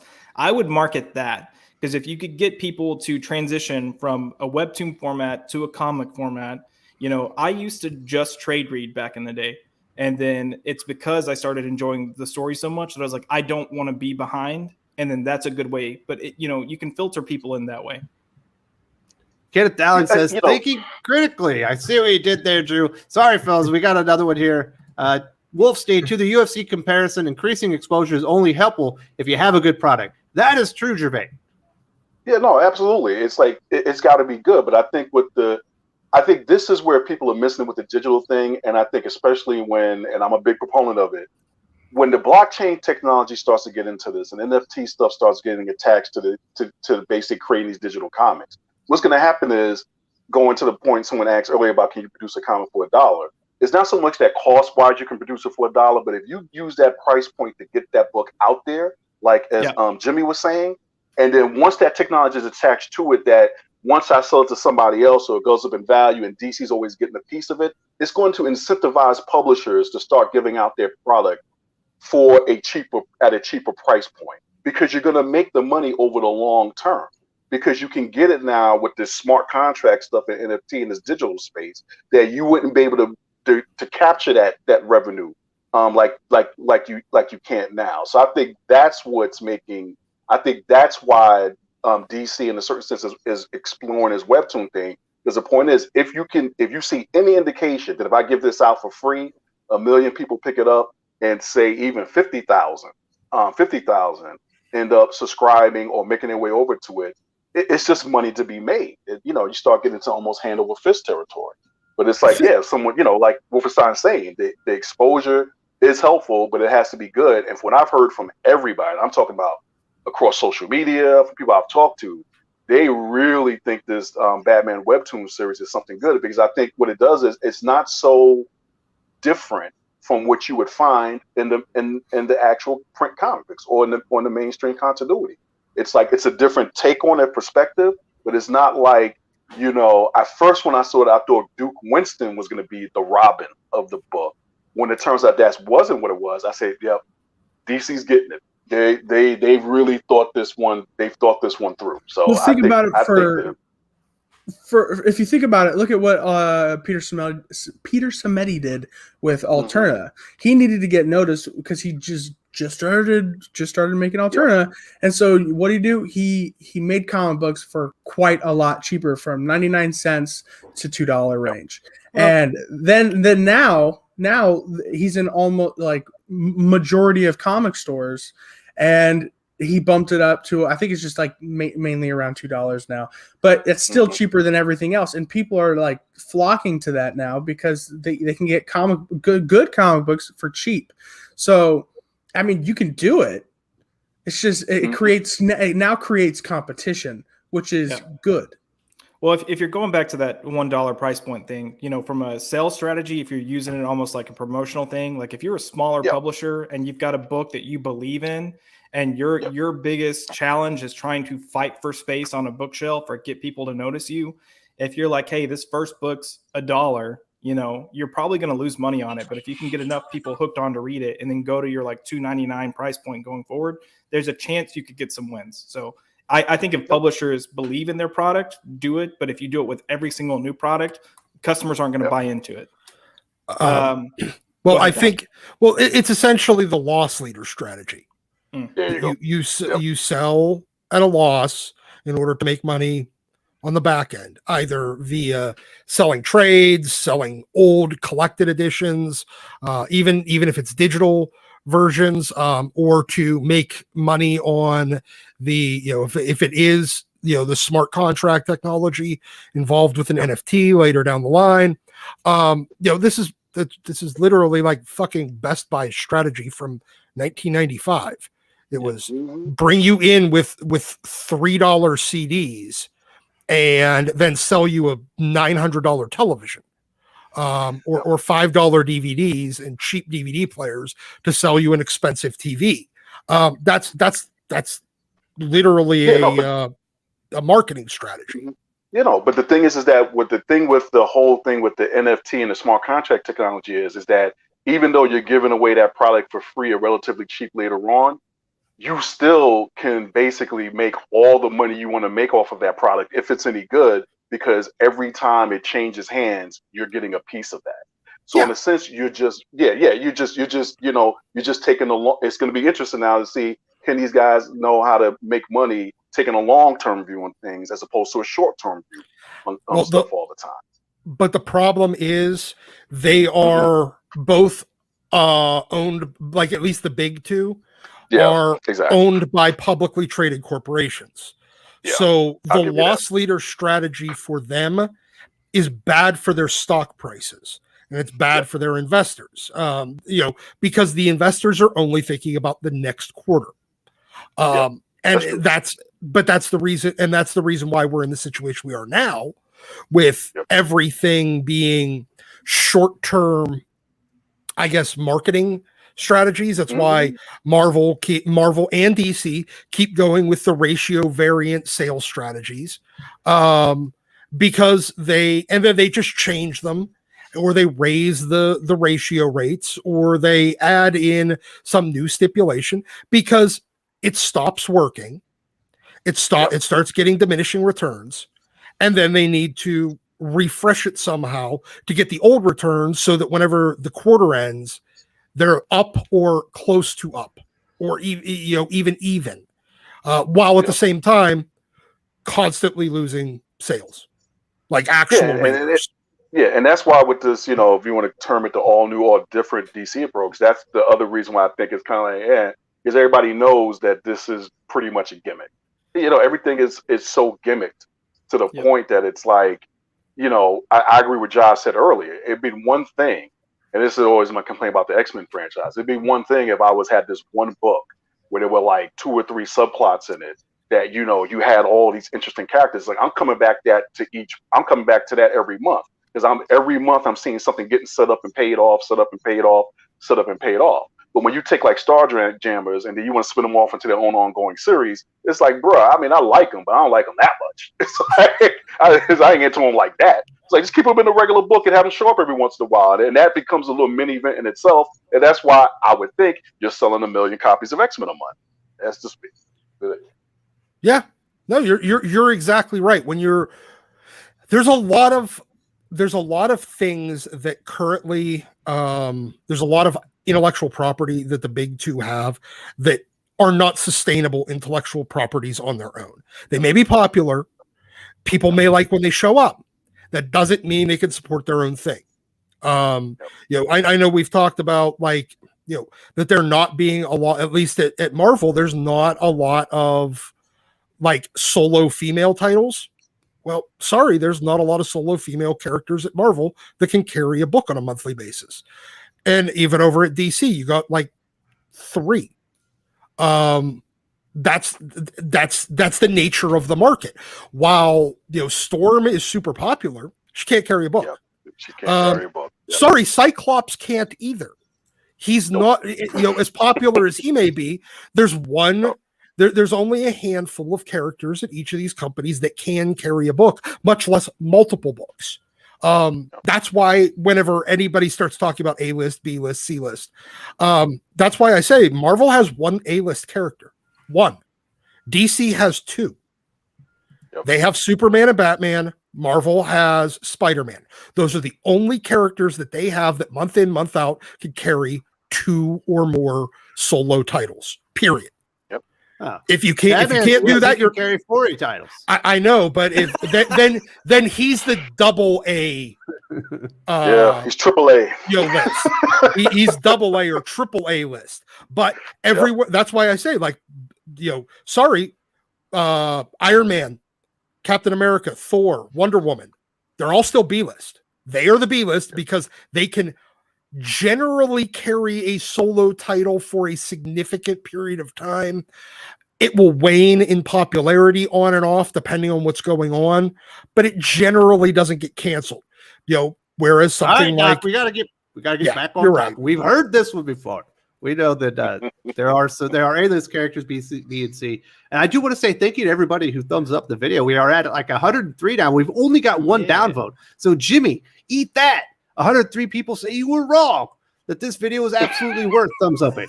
I was with you earlier. I wasn't being sarcastic. I was actually with you. No, I figured you gave us the one downvote, right? Oh, No, I'm joking. I saw Jimmy spread the word on social media, so thank you very much for sharing that link, Jimmy. now I am downloading.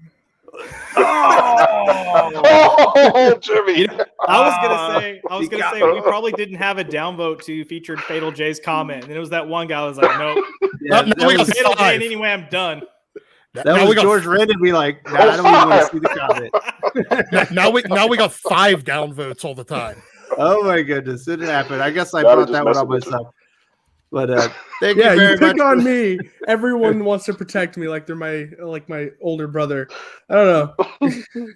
All right, so just to kind of wrap up, DC Comics Heroes kind of giving up the mantle. Do you think there's going to be any more changes in store before we get to this new crisis, Josh? Or do you think these are the heroes that have essentially given up the mantle at this point? Oh, I would say count on seeing more changes. It may not be on this grand of a scale, but in some of these side books, you're going to see some stuff happening, probably as subplots, just kind of to test different characters and test waters. And, DC's on a big kick of creating new characters. Expect to see that continue as well. So, unfortunately, yes. Does anyone else have any final words on DC Comics giving up the mantle? We know that Jackson Hyde will be the new Aquaman in the near future. Batman will be vacating Gotham City. Superman is vacating Earth. Most of the Green Lanterns do not have powers anymore. And Wonder Woman is dead. I've seen this movie before. It didn't work well. This part of the conversation went so long, I forgot that's where we started from. It's like I think these Aquaman changes are going to be happening when the Aquaman 2 movie comes out. So I have a feeling it's going to be like the all new, all different. Like, hey, I want to go see Arthur Curry as Aquaman in the comics, but no, he's not Aquaman right now. It's this other guy now. Oh, yep. Okay. I don't want this guy. I want Arthur Curry. Yeah, it's crazy stuff. We've seen it from Marvel. We'll see if DC can execute it any better. Now let's get over to Marvel. We had a big movie come out. It looked like Shang-Chi was going to set the bar pretty low as the lowest opening in the MCU history, breaking what appeared to be the Incredible Hulk's $55 million opening from quite a few years ago, I think over a decade. It turned out that wasn't the case. People heard the word of mouth, and it ended up breaking all the records for Labor Day opening weekend as far as the movie. Now, those numbers were admittedly very low. I believe the record previously was only 30 million by Halloween, but it ended up going, I think, 90 million over the 4-day weekend. I think 75 million over the 3-day weekend. Looks like I almost called you Fatal J. Looks like Jimmy contributed to that. I went last night for the second time. To me. Nice. Second, the movie was so good. I love this movie so much. All right, so you think it was you're happy that it didn't set a dubious record and is doing better than it was originally projected, Jimmy? Yes, like this movie is so much more than what people thought it was. Like me, I thought this movie was gonna blow chunks. It was just another by the beat new character movie, like new Captain Marvel sort of style-ish movies. Oh my goodness, I walked in there and I was transported. It was so good. I loved this movie. And the fact that it broke the record, it makes me happy, but also it makes me go, guys, of course it did.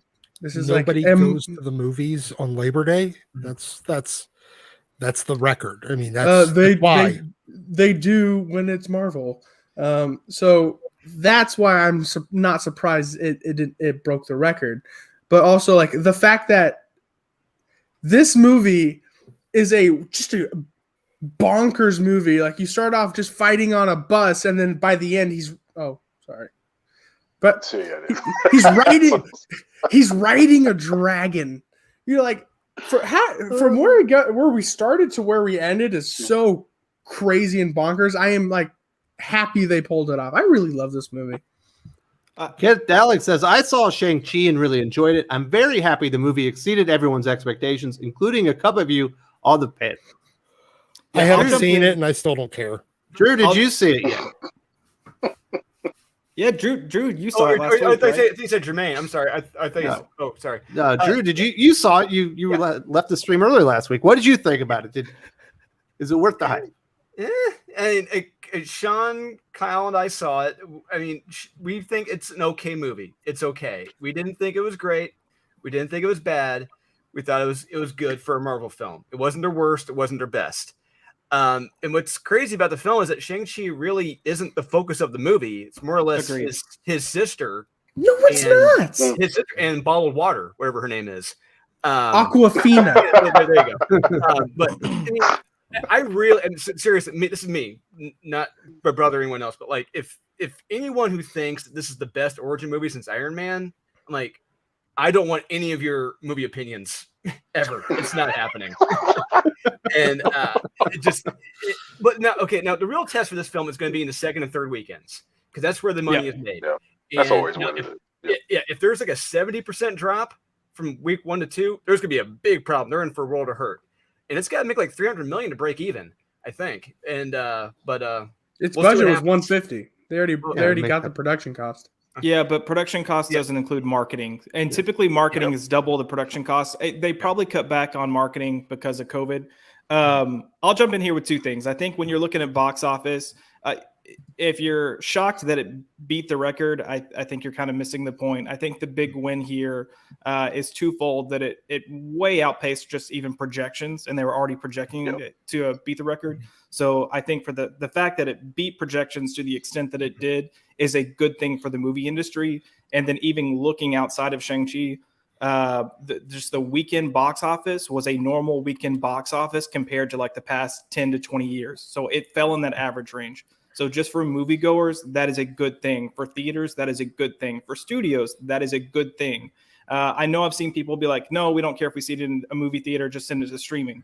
Think about what you're saying, because if that's what you want, you're not going to get movies like this, like we did. You're going to Netflix movies. Yep, very much so.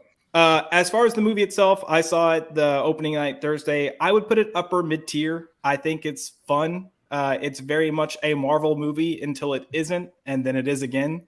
But it goes heavy into fantasy, and Marvel's never done that. So if you like fantasy, you could like this.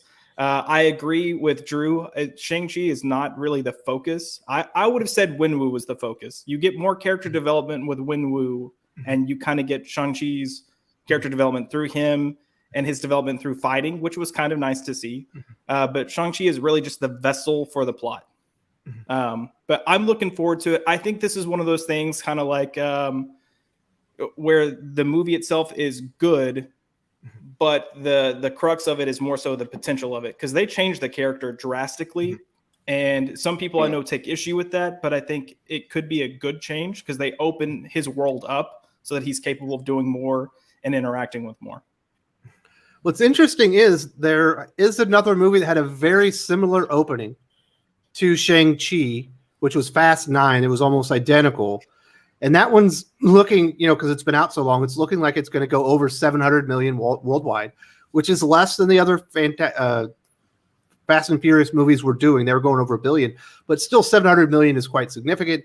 If Shang-Chi continues with those numbers, where it stayed strong due to word of mouth and enjoyment, it will be a huge success. But you just don't know at this point. Like Drew had said, you have to see the way that it continues on as far as the box office. And it does look, Josh, that it's not going to open up in China, which I guess would be a big black eye for Marvel. I'm sure that's what they wanted. Yeah, go ahead. It's because of Simu Liu's tweets from 5-6 years ago about him. It's a number of things, but that definitely did not help the case.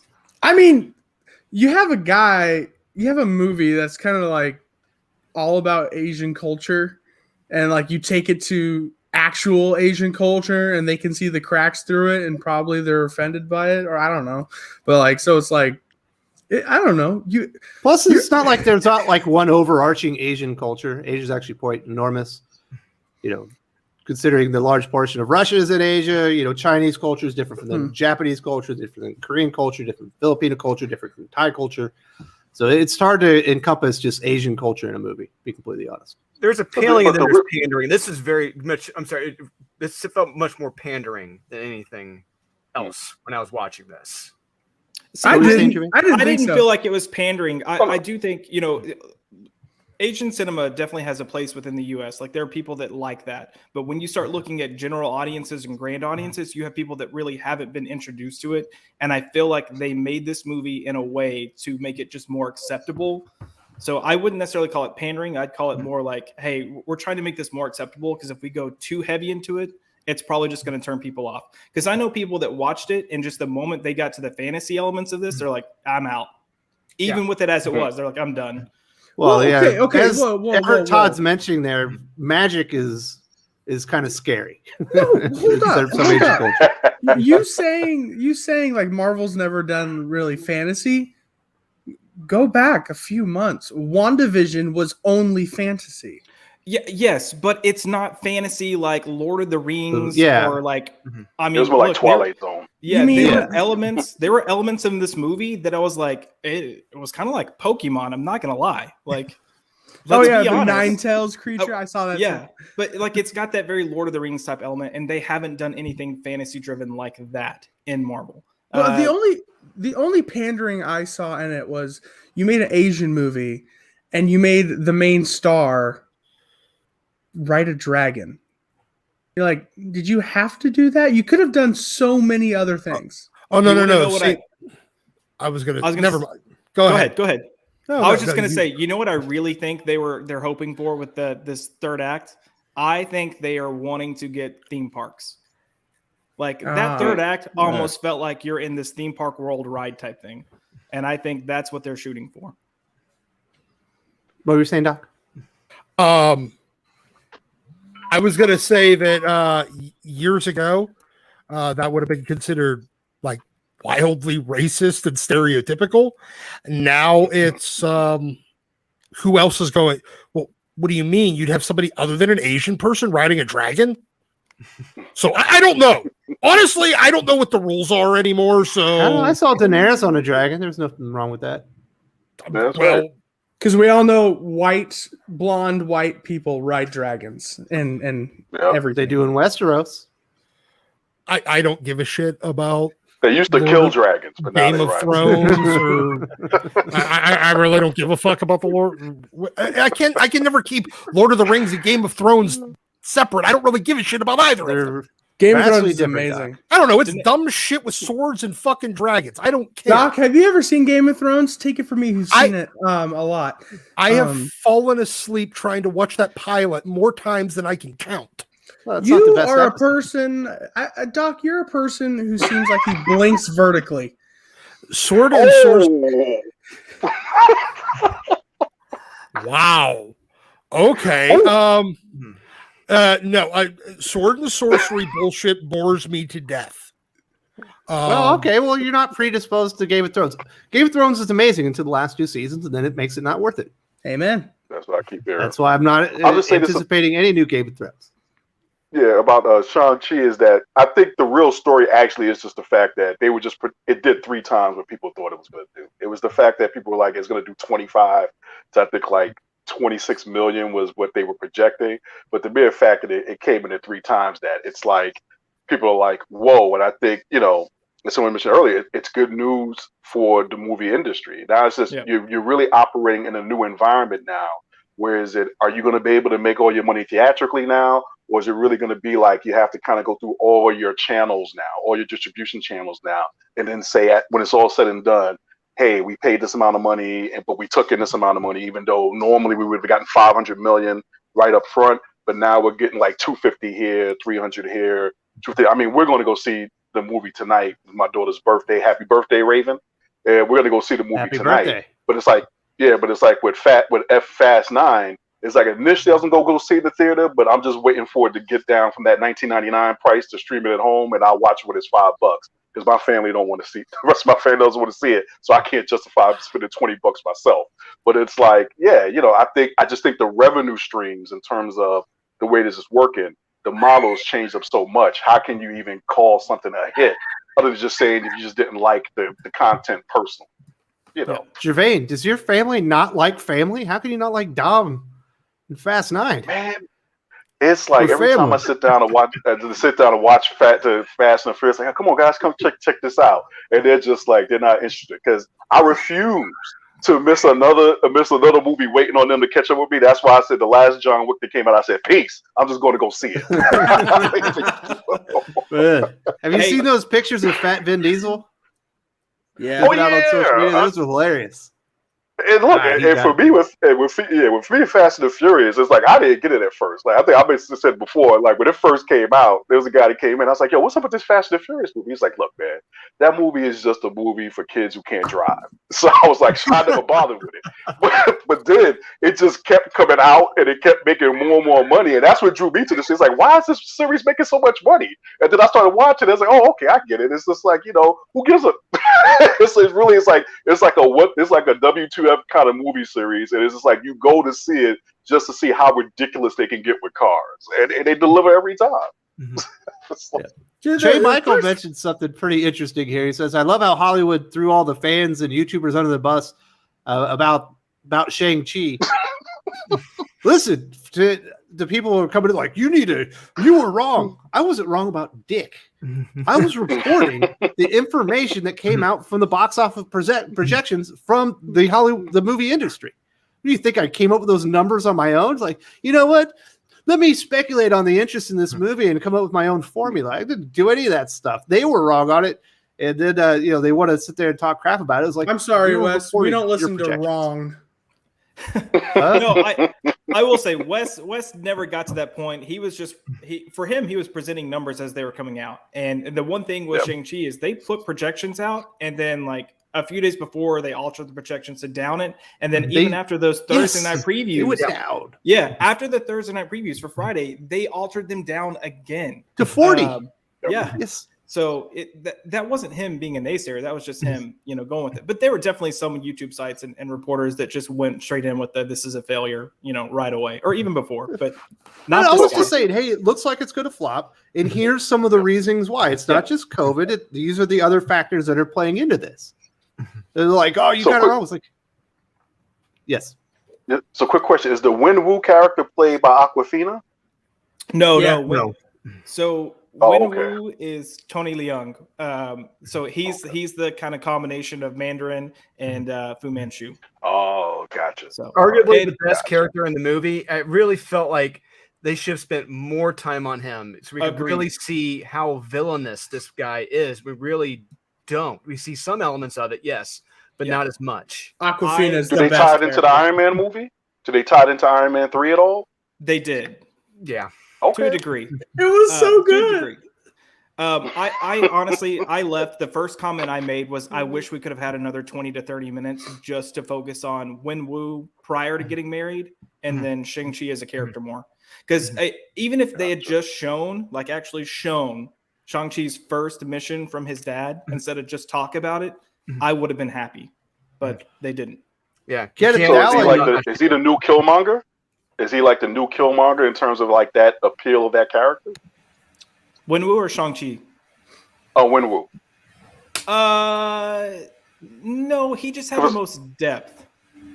Gotcha. All right, this is what Kenneth Dowling says. He says, I say Wenwu is one of the best characters to have ever been introduced in the MCU. His arc, story, and progression to me nearly rivals Thanos.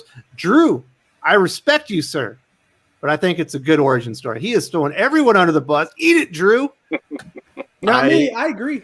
I'm going back 20 years, in Marvel history in the films, and I'm like, Wenwu, I would say it was okay. It could have been better. It could have been much better. Should have been much better. It was good, but it wasn't great. Yeah. What? Look, hold on. I'm He sorry said- he's not time out. taking it back, Kenneth. I think he should. He said it was good. We need to realize the difference between good and great. Good is not bad. We also need to realize what bad is. Also, I I do want to. I didn't listen to none of that, Josh. I didn't listen to none of that. It was a great character. I do want to address the thing where I guess people were taking glee in the fact that they thought it was gut underperformed. I don't want any of these things to fail, because the more people that are interested in the characters, the more people I can talk to about this stuff, because I have get a great deal of enjoyment out of it. So I don't want anything, from the MCU to fail. I wish it could be better and do some more interesting things. I certainly have opinions on how that could happen. And to be completely honest, I don't even want comic books to fail. I want, Tom King and Tom Taylor to be ultra successful. I just don't think it's going to happen with what they're doing right now. And that's why I criticize the comics. It's not because I want comic books to do poorly.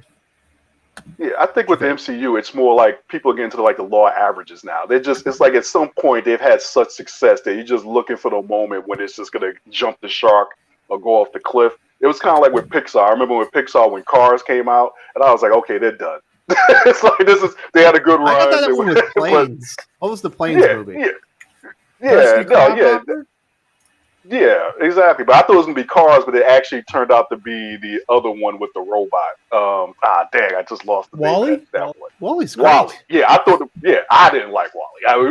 We came out of Wall-E like, what did they just do to us? But like Cars, I thought was gonna be terrible. Then Wall-E, we were like, no. But even then, then they got me back with Coco and stuff like that. But I think that's what's kind of playing with the MCU right now. It's just like the build up to Endgame was just almost near perfect. There was definitely some hits and misses, like the second Thor movie, the third Iron Man movie. But by and large, it's like they pulled off something that somebody would have never thought you could have done coming from the comic books in terms of films. So you're just waiting for them to slip and fall smack on their face. I take back what I said. Hold on, Jimmy. It's been confirmed that Gevian does not have a heart. He doesn't like Wall-E. And Hitsville says we need a 3-hour Wenwu cut. I agree. I carved it out with a spoon. Let we me need a 3-hour Wenwu cut. Yeah, I want to see this guy. I want to see this guy lopping off heads like Genghis Khan style, in ancient China. But so we can see how powerful and mean this guy was. When I say we could have used another 20 to 30 minutes, I'm talking about a 5-minute scene showing more of Wenwu before getting married would have worked. Less than a 5-minute scene actually showing Shang-Chi complete his first mission. Someone's house is burning down. It's not mine. Not mine. And then Jimmy has a guilty face. And then I would have put the rest of that 20 minutes. He's mad at me. Yeah, I would have put the rest of that 20 minutes into the final fight because I would have loved to have seen characters featured more independently in that final fight. All right, Jimmy, I'm sorry. Hold on, I think that is. That actually is say mine. It now. I know it's yours because we could see the thing going on while the beeping was happening. Are you okay, Doc? Hopefully he returns. Jimmy, what were you going to say? I didn't mean to cut you off twice. No, I can't say it now because you said what I was going to say. Oh, yeah. Gevian is heartless. He's got no soul. Don't know where it is, but it ain't in his body. I'll tell you that. If you don't like Wall-E, exactly. You probably like Michael Bay movies. Just I hate Michael Bay movies. That makes me even more legitimate. Gevian stood up and started clapping, right? Except for The Rock. The first 10 minutes up, Gevian was the only one smiling. It's like, what a good movie. Dude, you know what? Just put it this way. I think I liked Shang-Chi so much because I thought it was going to be really bad. And it was just going to be another pandering movie. Yeah. But what they did with it, I loved what they did with it. And then it's so rewatchable. Just like yesterday when I rewatched it, I saw things and I got plot points that I didn't see the first time, including the ending. There were some things about the ending I didn't really understand until I watched it a second time. Then I was like, oh, that thing's on a whole new level. And I really enjoyed it more. And I think this is, for me, this is my own opinion, not Gevian's or Comics Exposed. Probably Josh's, just because we share the same name. But I think this is like a top 10 Marvel movie. MCU movie. For me, because I really enjoyed it. Kenneth Dowling says Wenwu is played by screen legend Tony Leung from Internal Affairs, a classic that was remade into The Departed by Martin Scorsese. Yeah. That's a Dave. Yes, he was. Yeah. I haven't You seen know what that the movie worst yet. scene? You know what the worst scene in The Departed is, Gevian? Which one? The very last scene when the stupid rat goes across the screen. It's like, we get it. Yeah, okay, that was I'll give you that one. Yeah, that was a bit much. It's okay, Mark. Yeah, you're right.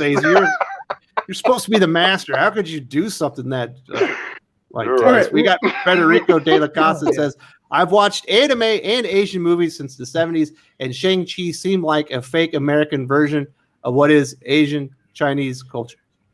Well, good thing this is a American Chinese movie. So It's like It's the American Panda Chinese Express. It's the Panda Express of yeah. Chinese. okay, Panda Express is the tits. What are you guys talking about? I like Panda Express too. If I don't want to wait for good Chinese food. Oh, Dude, you get the honey sesame, you get the orange chicken, and you get the Beijing beef. If you're feeling like you need a colon cleanser, Whoa, like it a is triple really play. good. Wait, It's all what about the Hot about Pocket. honey walnut shrimp? Come on. That's $1.25 extra. I ain't paying for that.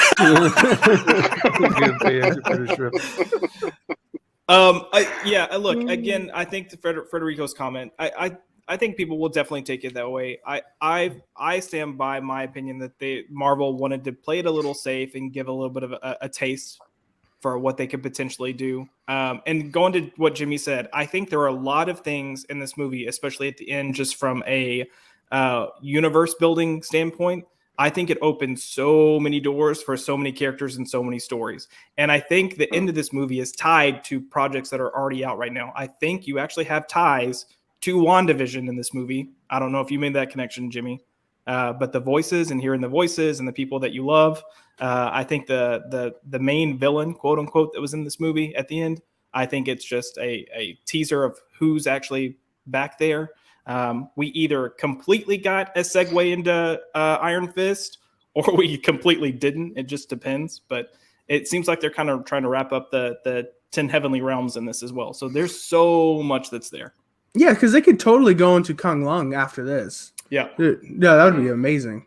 But like also like I think they're near the end with the end credit scene. It could tie into also the Fantastic Four because it's sending out a beacon, and it could be Galactus. It's actually what's the Fin Fang Foom? No, Galactus. No. There's theories. We don't know. No, because it's sending out a beacon into space, and then if you look at the trailer for Eternals, there's a emergence happening. So I think it could be insinuating the coming of Galactus. I can tell you right now, the emergence and Eternals has. Don't ruin this for me, Josh. Just saying. I want Galactus and Fantastic Four so bad. To get to Federico de la Casa's point as well, just to kind of wrap this up before we move on to the next topic. If you go and watch Japanese movies, if you watch Korean movies, if you watch Chinese movies, if you watch Thai cinema, if you watch Filipino cinema, they are all intrinsically different. Yeah. They all have their own unique flavor. So to make a movie that is supposed to appeal to an enormous Asian audience, to all Asians, you would have to dumb everything down. You couldn't do anything specifically to Chinese because then you would piss off other parts of cultures, or they would be introducing ideas that really aren't within their like cinema and stuff like that. So you almost have to water it down if you want to go that broad, which I believe was what Marvel was. Like North Korean propaganda too. That it brings in a lot of new stuff. I think we could all learn from. I don't even know what that means, but thank you very much for supporting the channel. We got anything else here? I think we're going to wrap that one up. We're going to move on to Batman Day. And we got the first Webtoon series, the Wayne Family Adventures that came out. What are your thoughts on Batman Day, Drew? Was that bring a lot of people into the comic shop? Or are you excited about the world? What else we got there? Hold on. Kenneth Dallin came in with the late super chat on the last topic. He says, to Josh's earlier point, the CGI didn't work for me. Everything else was grounded and real, which I loved. I wish the Mandarin fought Iron Man, and Wes, I agree about the last scene in the park. Well, thank you very much. Was the CGI wasn't all that very, very good, Drew? I didn't. I thought at point like the bus scene, the CGI was kind of not on Marvel par with the CGI in the bus scene, especially when you go from like watching Daredevil, those martial arts scenes when they're like all practical and they're on the bus and like you can tell like this is a martial arts scene with CGI now. It's like you guys did this before without CGI, but I didn't. There were times you could tell the CGI was not that good. Yeah, to that point, the bus scene was the only time I thought the CGI was bad. Doc, Jesus Christ. Doc. Yeah, no, that was my like a smoke detector going off in my fucking house before, and I have no idea why. I was just sitting there like going like, no, that's not mine. Then I took my headphones off for a second. Wait, like holy fuck, that was mine. That is mine.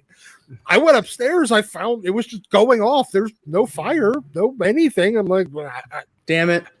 it wasn't like one of those normal, like, okay, your battery needs replaced, so it just beeps every so often, and then you annoyingly have to walk around your house for like 45 minutes. Yeah, to find the one. No, this one was like actually alarming. Like there was a fire, and so I'm thinking that maybe it's just faulty because super weird. You're just way too hot today, Doc. Apparently, I am all kinds of fire today. Maybe the fire from the top of my head from being angry did it. That's it. All right, Josh, do you wish that this version of Mandarin had actually fought Iron Man rather than the fake version in Iron Man 3? I'm telling you right now, I would have taken this version of Mandarin and so many other projects because of Tony Leung. And that's why they changed the rings. It looks like we still haven't. We clearly haven't fully understood the rings because they're different with different people. Sorry if it's a spoiler for you. But they did change the rings in the power set. But yeah, Tony Leung, I would have taken more of him in a heartbeat. As for the CGI, I think the interesting thing here is I agree there are times when the CGI let me down, but it's almost kind of like the way they would move the camera. It was very clear that like an entire movement, like a whole string of shots were just completely digitally created. And it's not so much that it looked bad in terms of Black Widow third act bad. It just, you could tell it was fake. And sometimes we can tell it's fake because the camera's moving in a way that a camera can't actually move. It will pull you from the story. So I completely understand that. All right, Josh, it feels like I made you mad again. I'm sorry. Oh, no. I get passionate. I didn't mean Josh. I meant tone. Jimmy. Oh. Jimmy gave me he gave me one of these. Because I was in the middle of a talk, and then Doc came in and like interrupted, and then I didn't get to finish what I was saying. So I was gonna say, to the point of the CGI, the only time I didn't think it was good was during the bus scene because I saw Razor Fist cut like a bunch of bars, and then because there's only so much space in the bus scene, the CGI he cut like the YouTuber. No, Razor Fist is the actual villain. You're a comic book channel. YouTuber. You should know this. No, that's his actual name, Razor Fist. Razor Fist, the one that made the Mark Waid video that was really hilarious. I get what you're going for. There's a Shang-Chi villain named Razor Fist going back to the 70s. He's actually got, in the comics, he's got two blades on both of his hands, but in this one's just one, I guess, because you still need to wipe your ass with one hand. So, like, I saw the CGI cut like a bar 3 times, and it's like it's still standing. Yeah. You're just like, oh, that pulled me out a bit. So yeah, I think the bus scene could have had better CGI, but I thought the rest of the movie was fine. All right. Let's move it on. We're on the Batman Day. I thrown it to Drew. Are you excited about the Batman Day stuff? We've got the reprinting of Fortnite Batman. We've also got Batman the World. We got another tech thing, and also something to do with FaZe Clan. What do you think about these events? I think they're okay. To me, they're not great. They're okay. We've already got our stuff in, and I think Sean's going through that stuff right now, actually. But I've seen some of them. They're okay. The Batman Fortnite was good. It was much better than it should have been, in my opinion. And Batman the World. It reminds me of Batman International by Grant Morrison, except it's just a different artist for showing off. Hey kids, did you know creators can draw Batman in other countries? I didn't know that. So, yay, great. And so I guess people will be excited about that. It's okay. I'm not really seeing anything that's blowing up my skirt about this stuff. So it's okay. Fact of the stream, Drew wears skirts. I can neither confirm nor deny that at this time. Yeah, it's a kill. Damn it. I'll piggyback Drew here for a second. I didn't think it was at least the comic offerings I didn't think were that great. I definitely understand the Fortnite offering of trying to get people in there because it was so successful, and that's again a different audience. What I loved about this press release though is before they announced the comics that they were giving away for free, they're like, we just started our huge Batman event, Fear State. This is what we're giving away for free. And it wasn't Fear State. And I was like, you're not giving that away for free because it sucks. Like, you don't want people to read that. What age level is Batman Fortnite? I would say 13 and up. Yeah. 12 up, 13 up, something like that. Something like that. Especially if they play Fortnite, they'll like it a lot. Yeah. I mean, there's a lot of violence, but there's no blood, there's no cursing or anything like that. 6 and up. 6 and up. But for Batman fans, it's actually I wouldn't give that to me, comic it to a was good. 6-year-old. I was surprised how good it was, especially the relationships between Catwoman and Batman. I'm like, this is much better than I ever And thought. the third issue is the best one because you get Snake Eyes, Batman fighting for 20 pages. I want Can't go wrong that with that. Jim Lee cover as a poster. Yep. So obviously, along with the Batman Day comics, we got the Webtoon series. We've already said it's been a huge success. The numbers are absolutely insane. I know Josh has read it. Has anyone else read the Webtoon series? Yep. What did you think about it, Gervais? No, I honestly, it's like, I know, like Doc, we get to the subject sometimes of D-level marketers, and it's like with this one here, it just seems like they took the right approach. It's like, it's the series is familiar enough that if somebody wanted to make the jump from that series to some of the other stuff that DC is offering, like say in the direct market, you're not getting lost with it. You see echoes of it. You see how it could be in the same world, but you understand why it's not. And I think that the fact that they're letting the Webtoon creators themselves come up with the stuff so they understand the sensibilities of the audience and what sells and what works and doesn't work, like they're trusting them with that. It's like, this is another one of those moves that DC has made during a great disaster that I think if it wasn't for some other things tripping them up, they're showing that at least somebody's there thinking about these things and thinking about it in the right way, because it really could become a lead-in, not in terms of, automatically everyone who's on the Webtoon thing is going to go and buy a comic next month. But like over time, if they ever do start to go, hey, the Webtoon series of Batman ended and I want some more Batman adventures, this sets them up nicely for that. It's not going to be a shock coming into the world like, oh, I just saw the Aquaman movie with Jason Momoa and now I'm going to the comic store and I got this other guy, Jackson Hyde, who I never heard of. I think the Webtoon series is avoiding that mistake. And I think right now DC is off to a great start. It's the same thing with the Batman Fortnite stuff. I can't tell people, oh yeah, because somebody bought the Batman Fortnite, a bunch of gamers came over and became comic fans. I'm not saying that.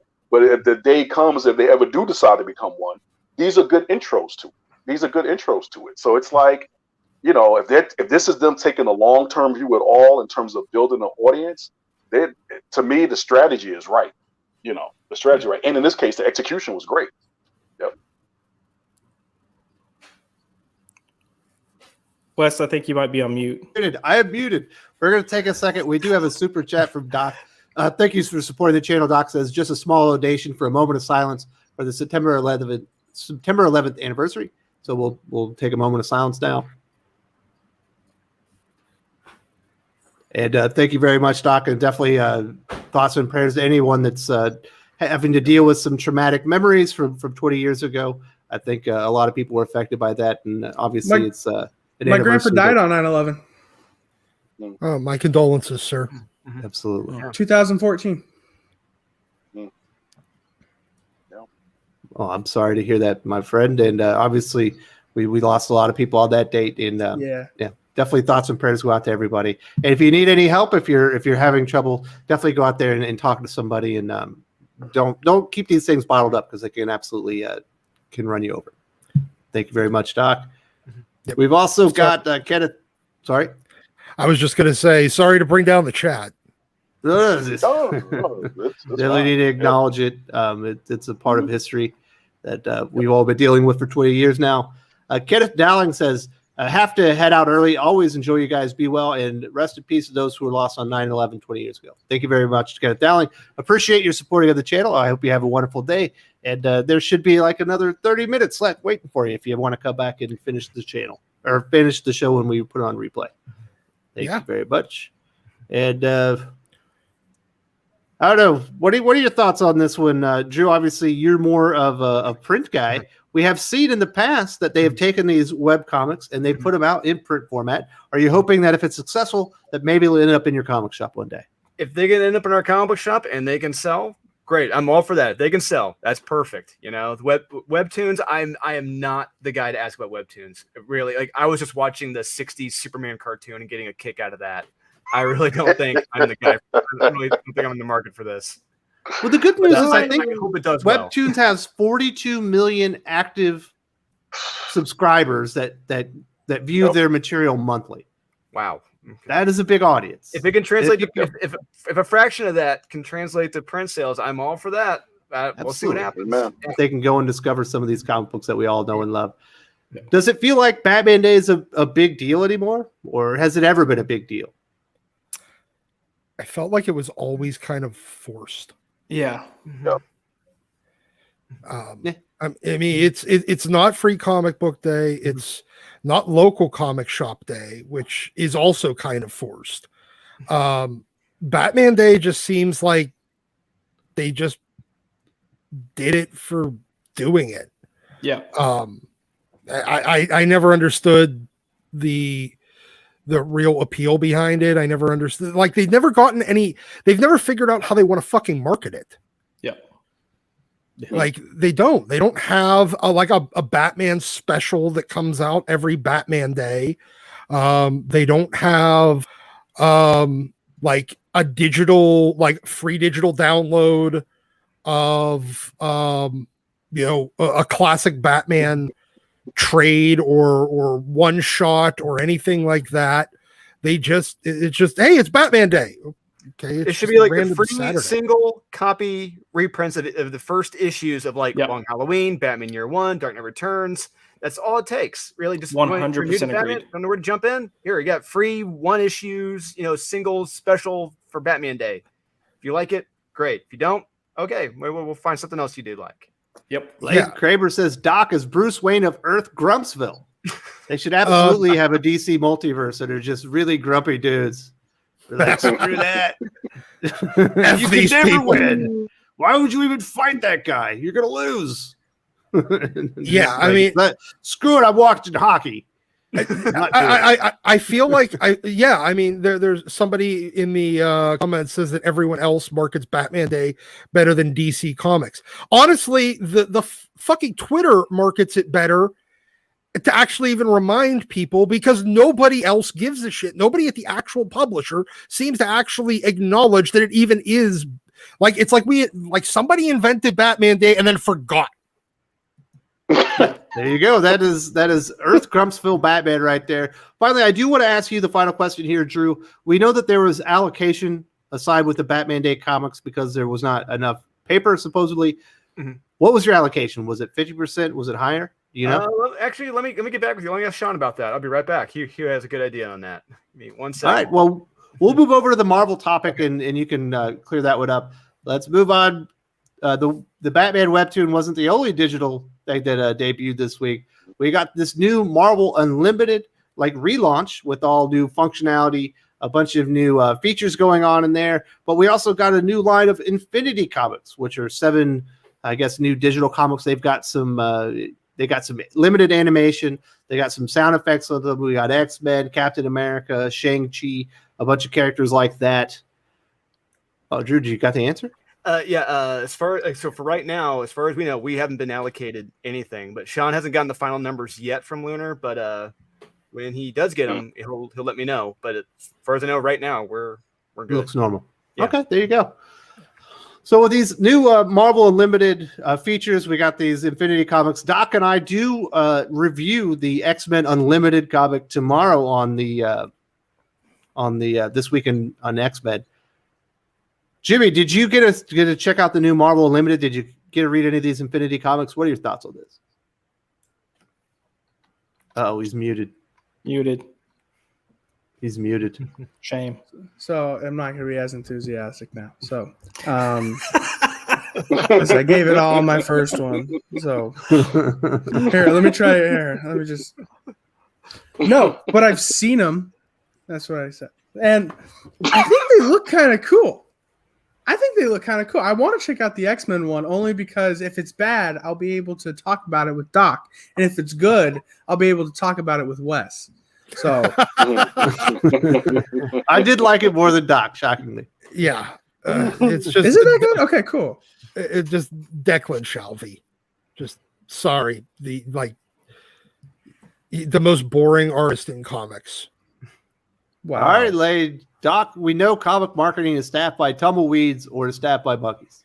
Monkeys would do a better job because Oh my goodness. eventually you stick enough monkeys at enough typewriters and they'll create Shakespeare. The monkeys over at DC's, if they staff them by monkeys, they'd eventually figure out a way to do it right, but they don't. Look, I'll say this, because at Batman News, we've been a pretty predominant Batman site since I think going back to like 2014. There have been so many instances where we've tried to have interviews with creative teams to put up on the site, and we cannot even get DC to sign off on it. And it's just like, this is free marketing and free hype. And all we're asking you to do is either give this person questions and they can just like provide a scripted answer, or if they want to record, we'll record. And when I say 80 to 90% of the time, it's like pulling teeth, and it's us having to follow up and follow up and follow up. And then the creator themselves having to go to them and say, hey, we want to do this. It's insane. Like if you are a publisher and you have people saying, hey, we want to promote your book for free in a positive light because it's an interview, do it. Like I get you're trying to gatekeep to some degree, but just let people do it. It blows my mind. That's my nice answer. Apparently, there's some type of contention going on with when we move on topics. I move on the topics when we're ready to move on the topics. You know what I mean? The first one's going to get the most love. The second one's going to get the second most. And then when we get through the rest, that's when we get to the rest. I actually don't take the cues from through the comments. I'm sorry. We just kind of go through it the way we go through it. Now, as far as the new Marvel Unlimited, I'm all for it. I think the new annual subscription fee is pretty good. I think that's a pretty decent price. It's in between $5 and $6 a month, which is a lot better and more palatable, in my opinion, Gevian Daragan, than $10 a month. But I still think the new comics should need to be within 30 days of release. Yeah, no, I agree. It's because, and I think it's because you really do have two different audiences with the print and digital. So they're kind of like trying to force people who prefer to consume that project or read it digitally to try to get them over to the print. I just think you're better off just I would even say day and date, because I've had people say that if they read it in one format or the other, they won't go back to the other one. So it's just two different audiences. You're cultivating a different audience. If you do day and date, then Mm-hmm. you're not going to get everyone's going to flock to it, because then they're going to save so much money on digital compared to Doc wouldn't care. There's plenty of comic readers that would never go to digital. You got about 60 to 70 70% of the current comic readers would laugh in your face. They'd still buy the physical. They have no interest in a bunch of pixels on a screen with no intrinsic value and no potential resale value. They have no interest.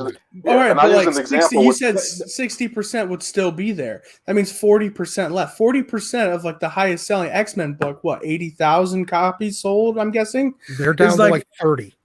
It's not sustainable.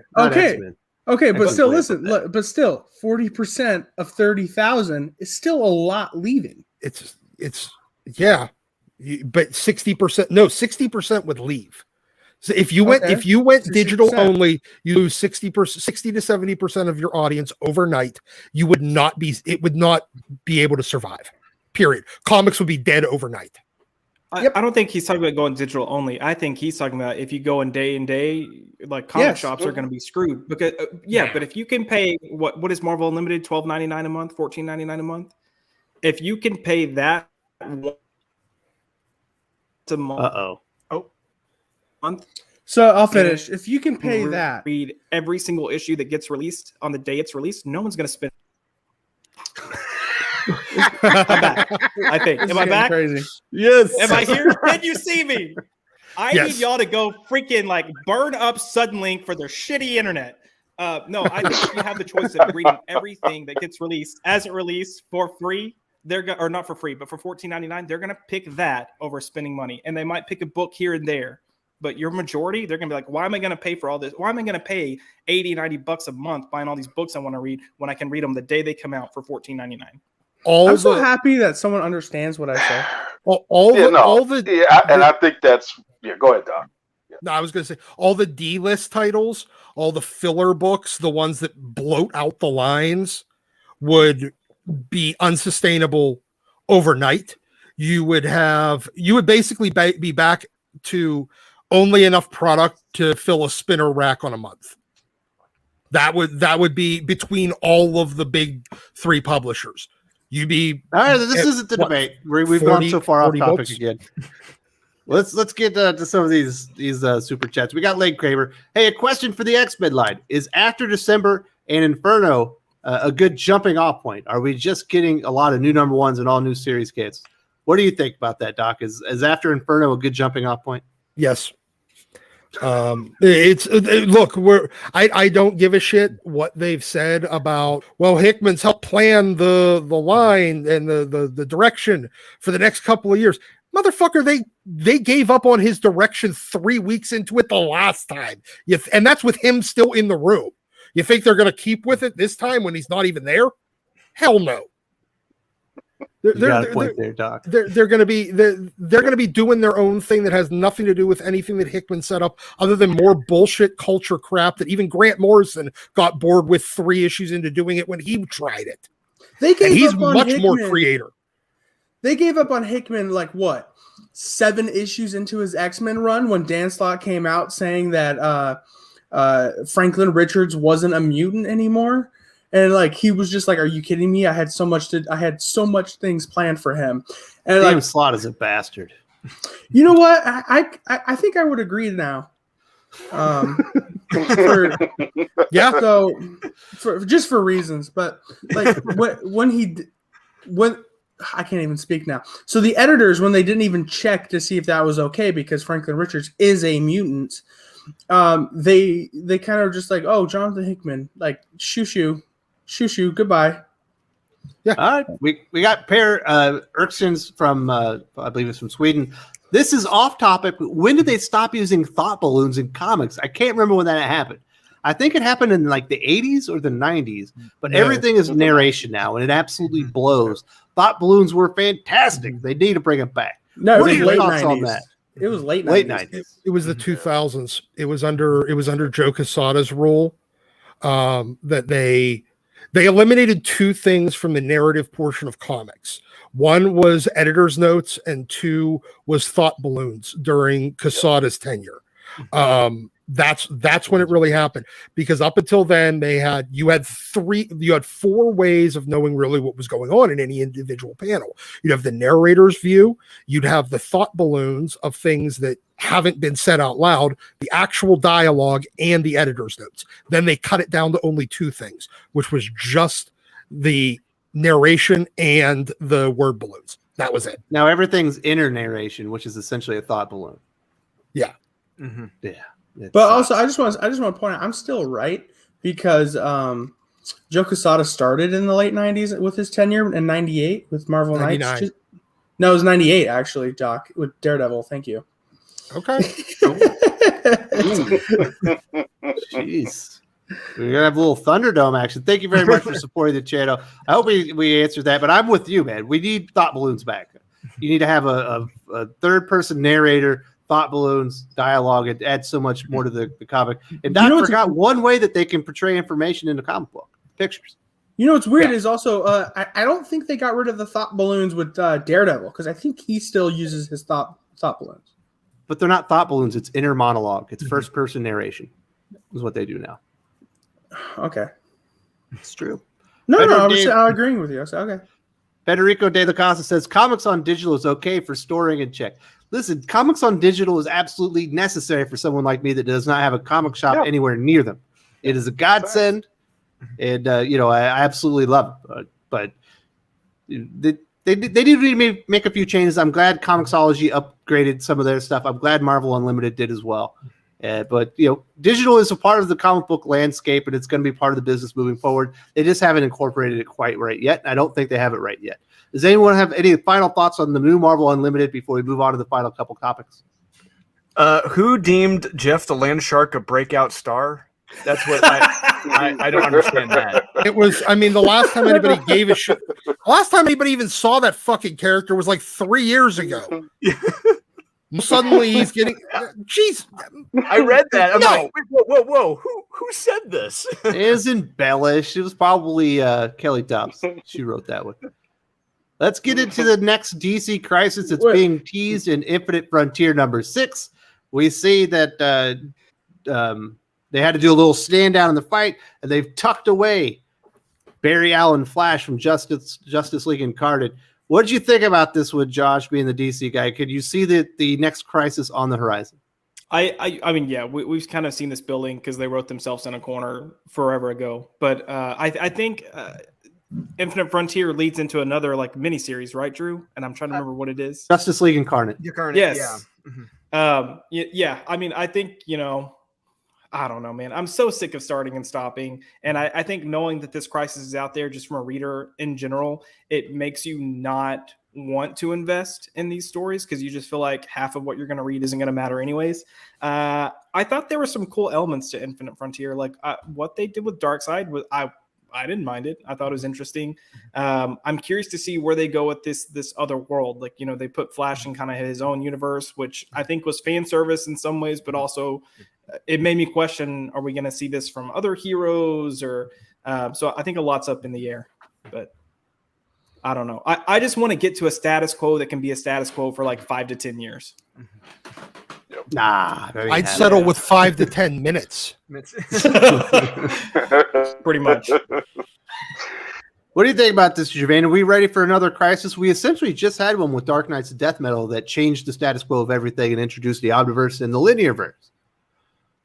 Yeah, I just can't tell anymore. I can't tell how much of this is being driven by like publishers or editors or whoever creators is doing what they want to do, or is there actual demand for this? Because I keep hearing people saying that they have event fatigue, but they just keep ramming events down our throats anyway. So I'm not sure how chicken and egg this thing is anymore. There's It's so like, many personally, variant covers, the number one issues that come with an event, though. I think that's what it No, is. but I mean, I get, yeah, and I guess I get that. So I mean, then we're feeding the beast. But I'm with Josh. It's like sometimes you just want to read a story to a certain extent, some stability, and go like 50 issues, and not be some universe-changing event going on that you all know is going to change again in another 18 months. It's just, it's just not my cup of tea. It's just not my cup of tea. I liked the first Crisis. I thought it was monumental. I thought it meant something. 0 Hour was like, you went to the well twice and you shouldn't have. Then whatever the next one was after that, and then after a certain point, once you, this is now we're talking like what, almost 30 years ago. This thing has been going on, and it's like, and apparently there's some signal that's getting sent out there that this is okay to do.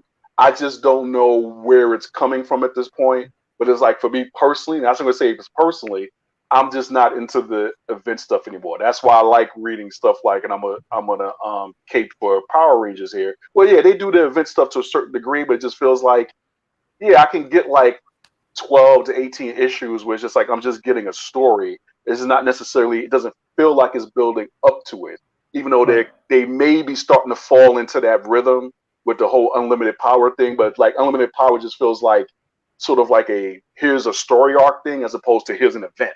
So we'll see. But I'm just not interested. I just want, I can answer where it's coming from. Low comic sales equals we need a crisis to boost comic sales. Partially. I mean, at this point, and editors have talked about this. Editors have blatantly said that they've been coming up on months, and what they're looking at and the reason they're making the decisions they make is to comp previous year numbers.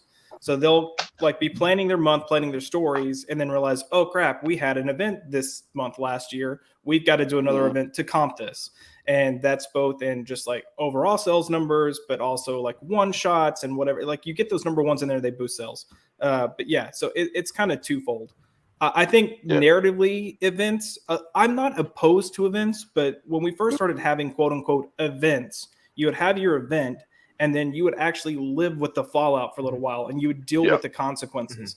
And now they're just skipping that whole back half and they're just like, here's the event, there you go. And they're missing what actually made the event great. Like the event can be good and fun, but if you don't deal with what actually takes place in that event, there's no reason for you to keep coming back. And that's the element that they're missing. Absolutely. We're going to take a small break from this because we do have questions coming in here. This is a doc question if I've ever seen one. Rereading Uncanny X-Men from number 1 right now, and it is at the original Inferno, Claremont's run is so good compared to the modern crap from Marvel. Do you agree, Doc? Yes. I mean, look, when you have, and let's be perfectly honest, Claremont is a very good writer. He's not the best. He's not the greatest writer to ever pick up a pencil or sit down at a keyboard. He's a very, very good writer, and he would just let things go off into the ether. He was an idea guy, and he didn't necessarily have a clue where those ideas were going to go later. Yeah, he had to be reminded quite a bit of times. Like, hey, do you remember this subplot you put in? Oh yeah, I forgot about that. Yeah, let's do that. Yeah, and he would oftentimes he'd lose track of them. He'd forget about them. He'd start running out of ideas, and then his editors would come up, like Wheezy or Annie Nesenti would come up to him and be like, "Here's the 17 things you've already introduced just in the past 8 months that you haven't addressed. Do you want to do anything with any of those?" Oh wait, yeah. And there is his start for the next 4 years. Yeah. But to Per's point here, and kind of tie in here, it kind of shows you what can happen if you give somebody a 15-year comic book run. Yeah, if you can essentially become immortal, but no one gets more than a year now. And they don't want to. And here's the thing: they either say, "Here, you have 100 issues," or "Here, you only have 6," and it doesn't really matter how good you do. We're just going to pull you off and put you on something else anyway. You're not gonna be without a job. You're gonna keep writing stuff, but as a result, they don't just play it by ear anymore and be like, "Here, we're gonna give you a year on this and have fun." And if you can bring up the sales, oh holy shit, hey, they're bringing up the sales, and let's just not screw with this and just let them go. There always needs to be some plan. It's like this weird management strategy of, well, if you don't have a plan, you don't know where you're going to go. Yeah, no shit. So Doc, Hold on. No, we're not going off topic. We are already at 2 hours and 15 minutes. We got another topic, and we got recommendations. Y'all got to him in the chat, y'all. Y'all got to him. This is the third time. Stay on Third target. time.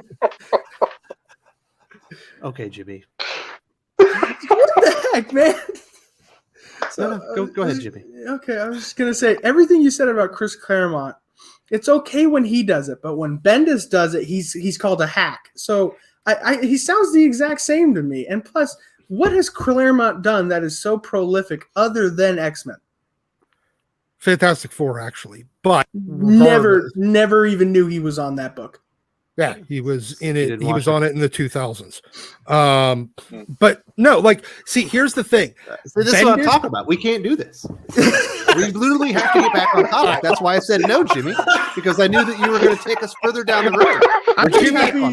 I will answer him off. I will answer your question via DM on Twitter later. Absolutely. All right. Federico De La Casa says, remember when subplots were the juicy parts. There are no subplots because everything's written for the trade. And if you have a subplot, it doesn't completely end at the end of the trade. No. It's ruined everything. You don't have subplots because of the trades. You don't have subplots because you keep doing things like Aquaman becoming and all these side issues. Yeah, because they just want to get that number one in that mini series. They got their 5 or 6 issues to get that number one. They get that sales boost and they're winning, but the stories suck.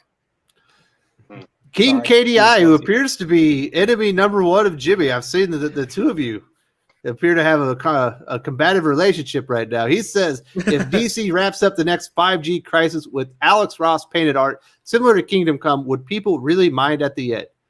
Would that help sales? First off, yes, it would help sales if you had a Alex Ross painted Kingdom Come style event, what we kind of talked about earlier to finish this up. How much would it help sales, Drew? We talking 300? Yeah, I mean, we're talking more than Incredible Hulk, Immortal Hulk numbers right now. I mean, and stuff. Anything with Alex Ross now on a cover, period.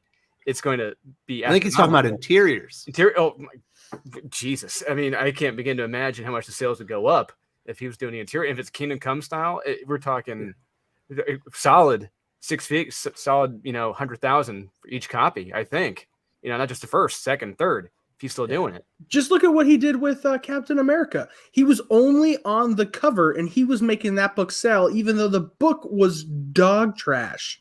Like, yeah, that goes back to my thinking critically comment I made earlier. People weren't really thinking critically when reading those comics. They were buying them for the covers. Wow, you hating on the Absolutely. customers now, huh? Well, it's you hating on the marketing team for Marvel. It's having to resort to gimmicks to sell a comic book like that. Yeah, I mean, it's effective. It works. Get it, Dalek says, I'm back, baby. Had to run an errand for my mother. Wanted to catch the rest of the stream. Well, you are a good son, and definitely help out your mom when you can. That is what you should be doing. And thank you for returning. And Mr. DC Comics, Marv Wolfman doesn't get enough credit. That is absolutely correct, Gervain. Where's the Marv Wolfman fan train? You know, he's one of my favorite. He's one of my favorite writers. I think even like Claremont, he's done a lot of work different places that aren't necessarily like their storied runs. Like for Chris, it was X-Men. For Marv, it was it was Titans, but not as long of a sustained run as Chris Claremont was. But you know, Marv, some of the stuff that he did, and that probably like issue 1 to I would go to 50 to the Wedding of Donna Troy. It's just classic stuff. You know, you guys, you, Joe, and Breen did a retrospective about the I think it was the late 20s to the New Teen Titans Annual. To this day, I will say it every time Marv comes up. You want to learn how to write a fight scene in a book? You look at New Teen Titans Annual #1. That's an extravaganza. That's a master class. Yeah, it's like 20 pages. How to write. It's like a 20-page fight throwdown. That's what it is. I am so conflicted about Marv Wolfman because I love his writing, especially what he did with Man and Superman. But the way he treated me, it's just like makes me go. I have the same love-hate relationship with Larry Hama. I invited him on to do an interview. And he basically a long paragraph, but summarizing it down, he basically just says, "I don't have time for you." Like, shoot. I was like, oh, Jesus Christ. He's an older man. You never know. He might have a busy schedule. Yeah. Maybe he doesn't comment. Oh, he went into depth about his busy schedule. Trust me. I got that. I was going to say that Marv Wolfman, most of the cons I've been to, I tend to see him at, and he's very personable. So if you ever get to go to a con and you see him, go talk to him. He's a pretty nice guy. We're going to have words if I go talk to him. No, but to go on if to you this, want to be a YouTuber, you got to get used to rejection. I've had plenty of people say, I'm joking. I'm joking. So, like, Marv Wolfman doesn't get enough credit. No, like I think he gets a lot of credit, especially for what he did with the New Teen Titans. The one person who I think doesn't get enough credit, who is the unsung, probably great of the comic book in comic book history, is Wheezy herself. Without her, we wouldn't have had Claremont's X-Men, or even her great story run on Superman, Man of Steel. And she helped even with the death of Superman and stuff. She is an unsung great in comics. She deserves credit. Usually you're going to be happy. We're going to do a career retrospective on Wheezy. Yeah. Does anyone else have anything to say about DC teasing their next Crisis event before we finish up with this last bit? Can't wait. There we go.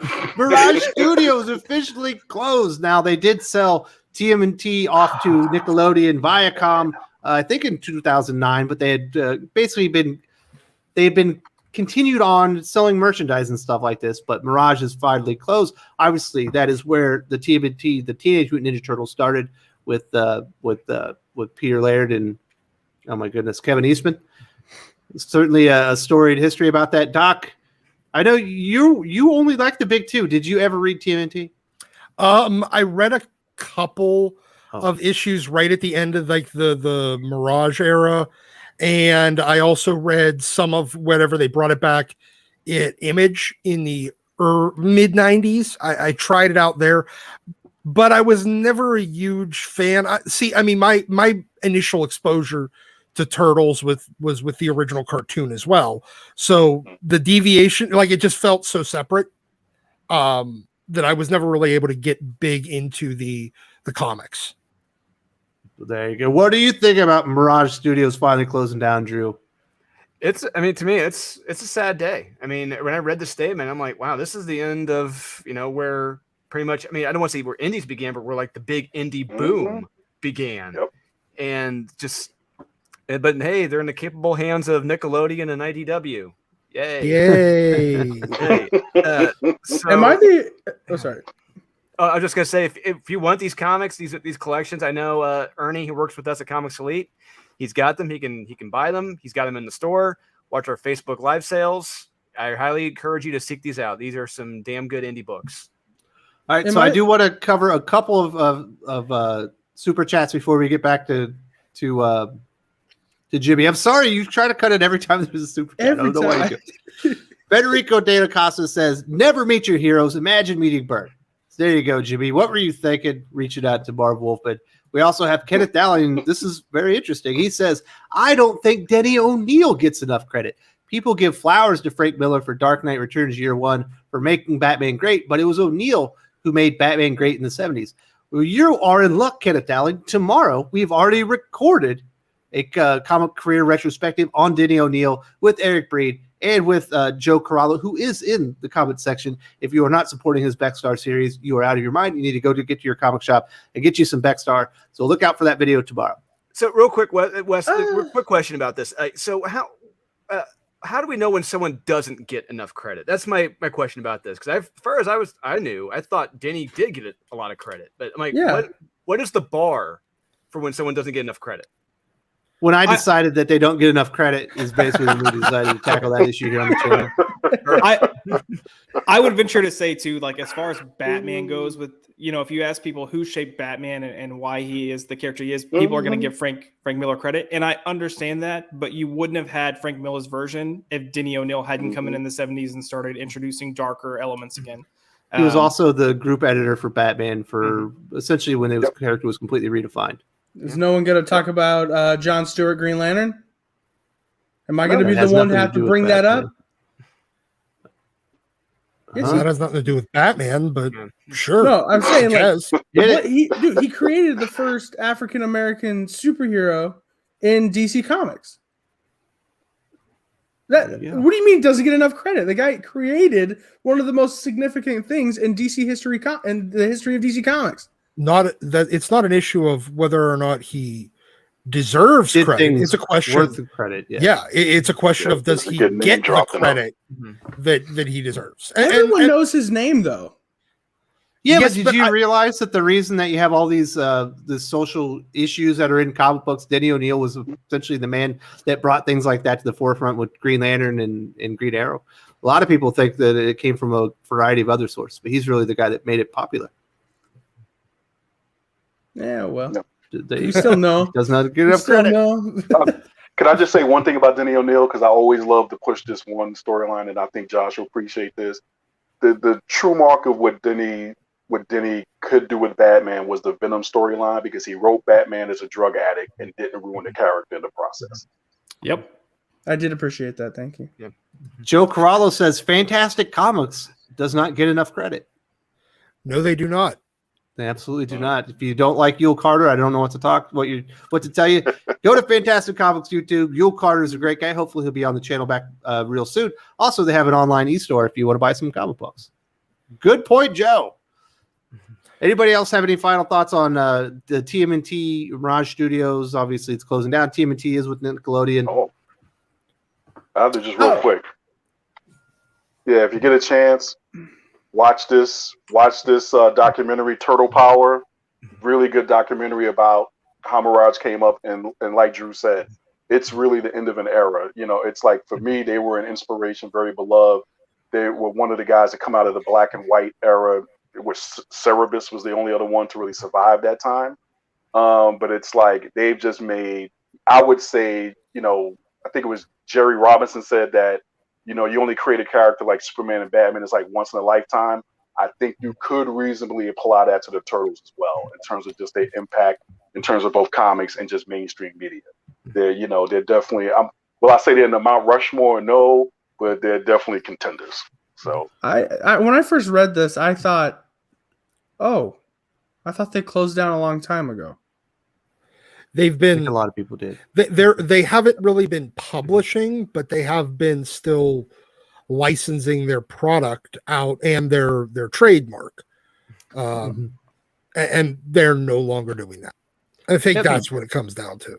It was a long path to corporate death, but they finally reached it, and it kind of sucks. I will say this: Peter Laird still holds the option to produce black and white Turtle comics on his own to publish those. I wish he would continue doing it. Obviously, he did it up into, I believe, 2014. And there's some cliffhangers out there that would be nice for him to go back and finish. But it is too bad that Mirage Studios are finally closing down. It is an end of an era. TMNT, you think about comic characters, absolutely have transcended the medium. There are a few of them. Figure Drawing does ask, wasn't Black Lightning the first Black DC character? I don't believe so. I believe he's the first Black DC character to star in his own comic book. I think, to get his own ongoing. Yeah. Yes.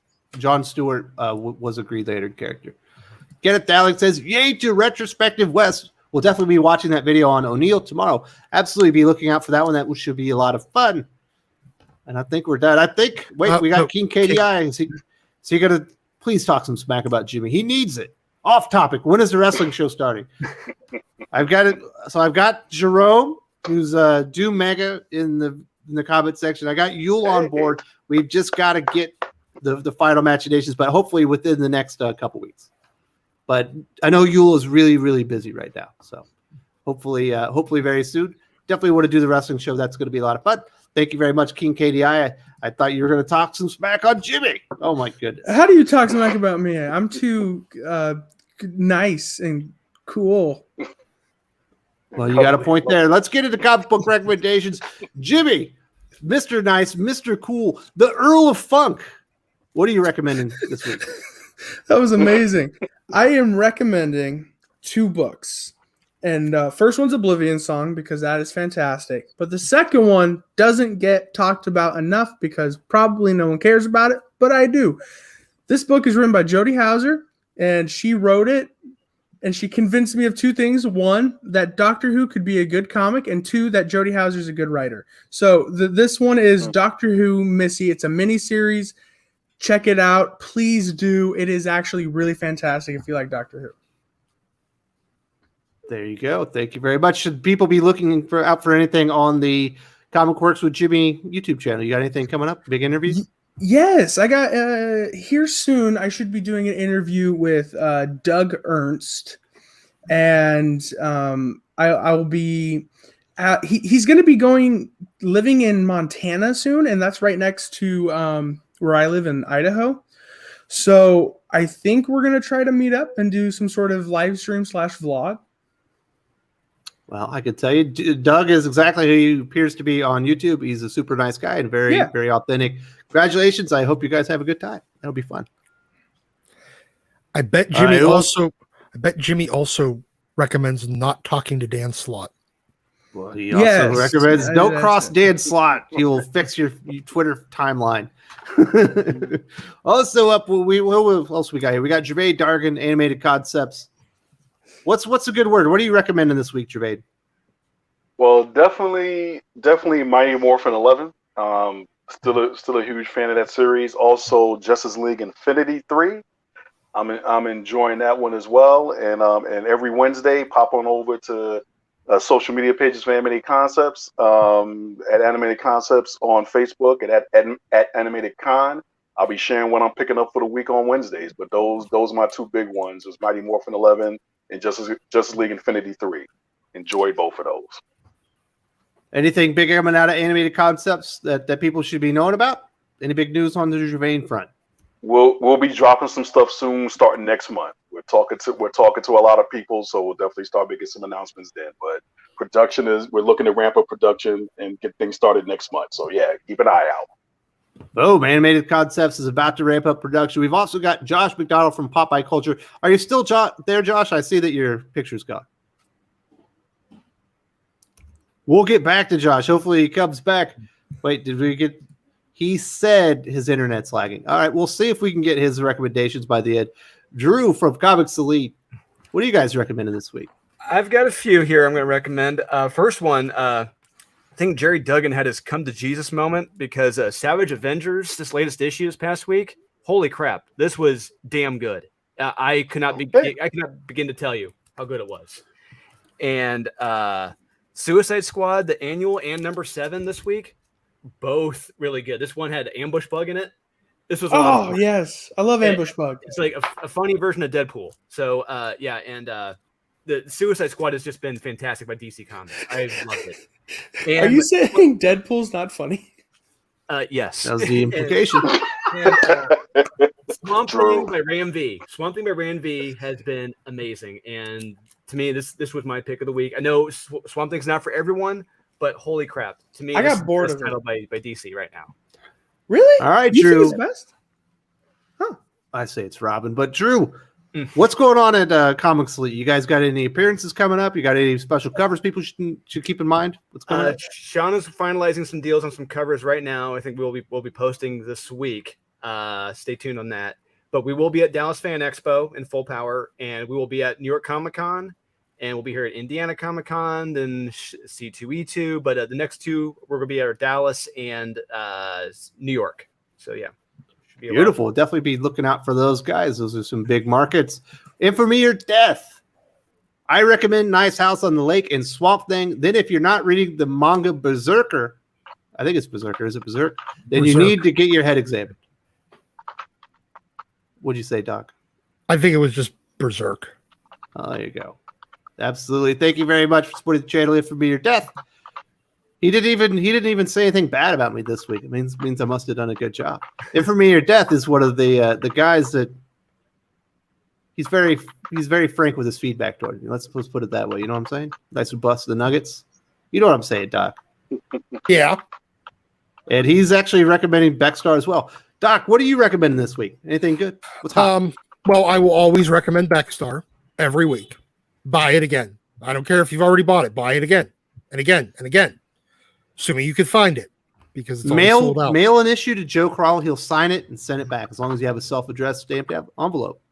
But then I definitely recommend ASM 73 this week. I also recommend ASM 73 again, and I'm going to recommend. Actually, I'm going to recommend X Force this week too. It was pretty crazy. good. That issue was crazy. Holy crap. Just the one that the guy gets smaller the more you cut him up. I could not.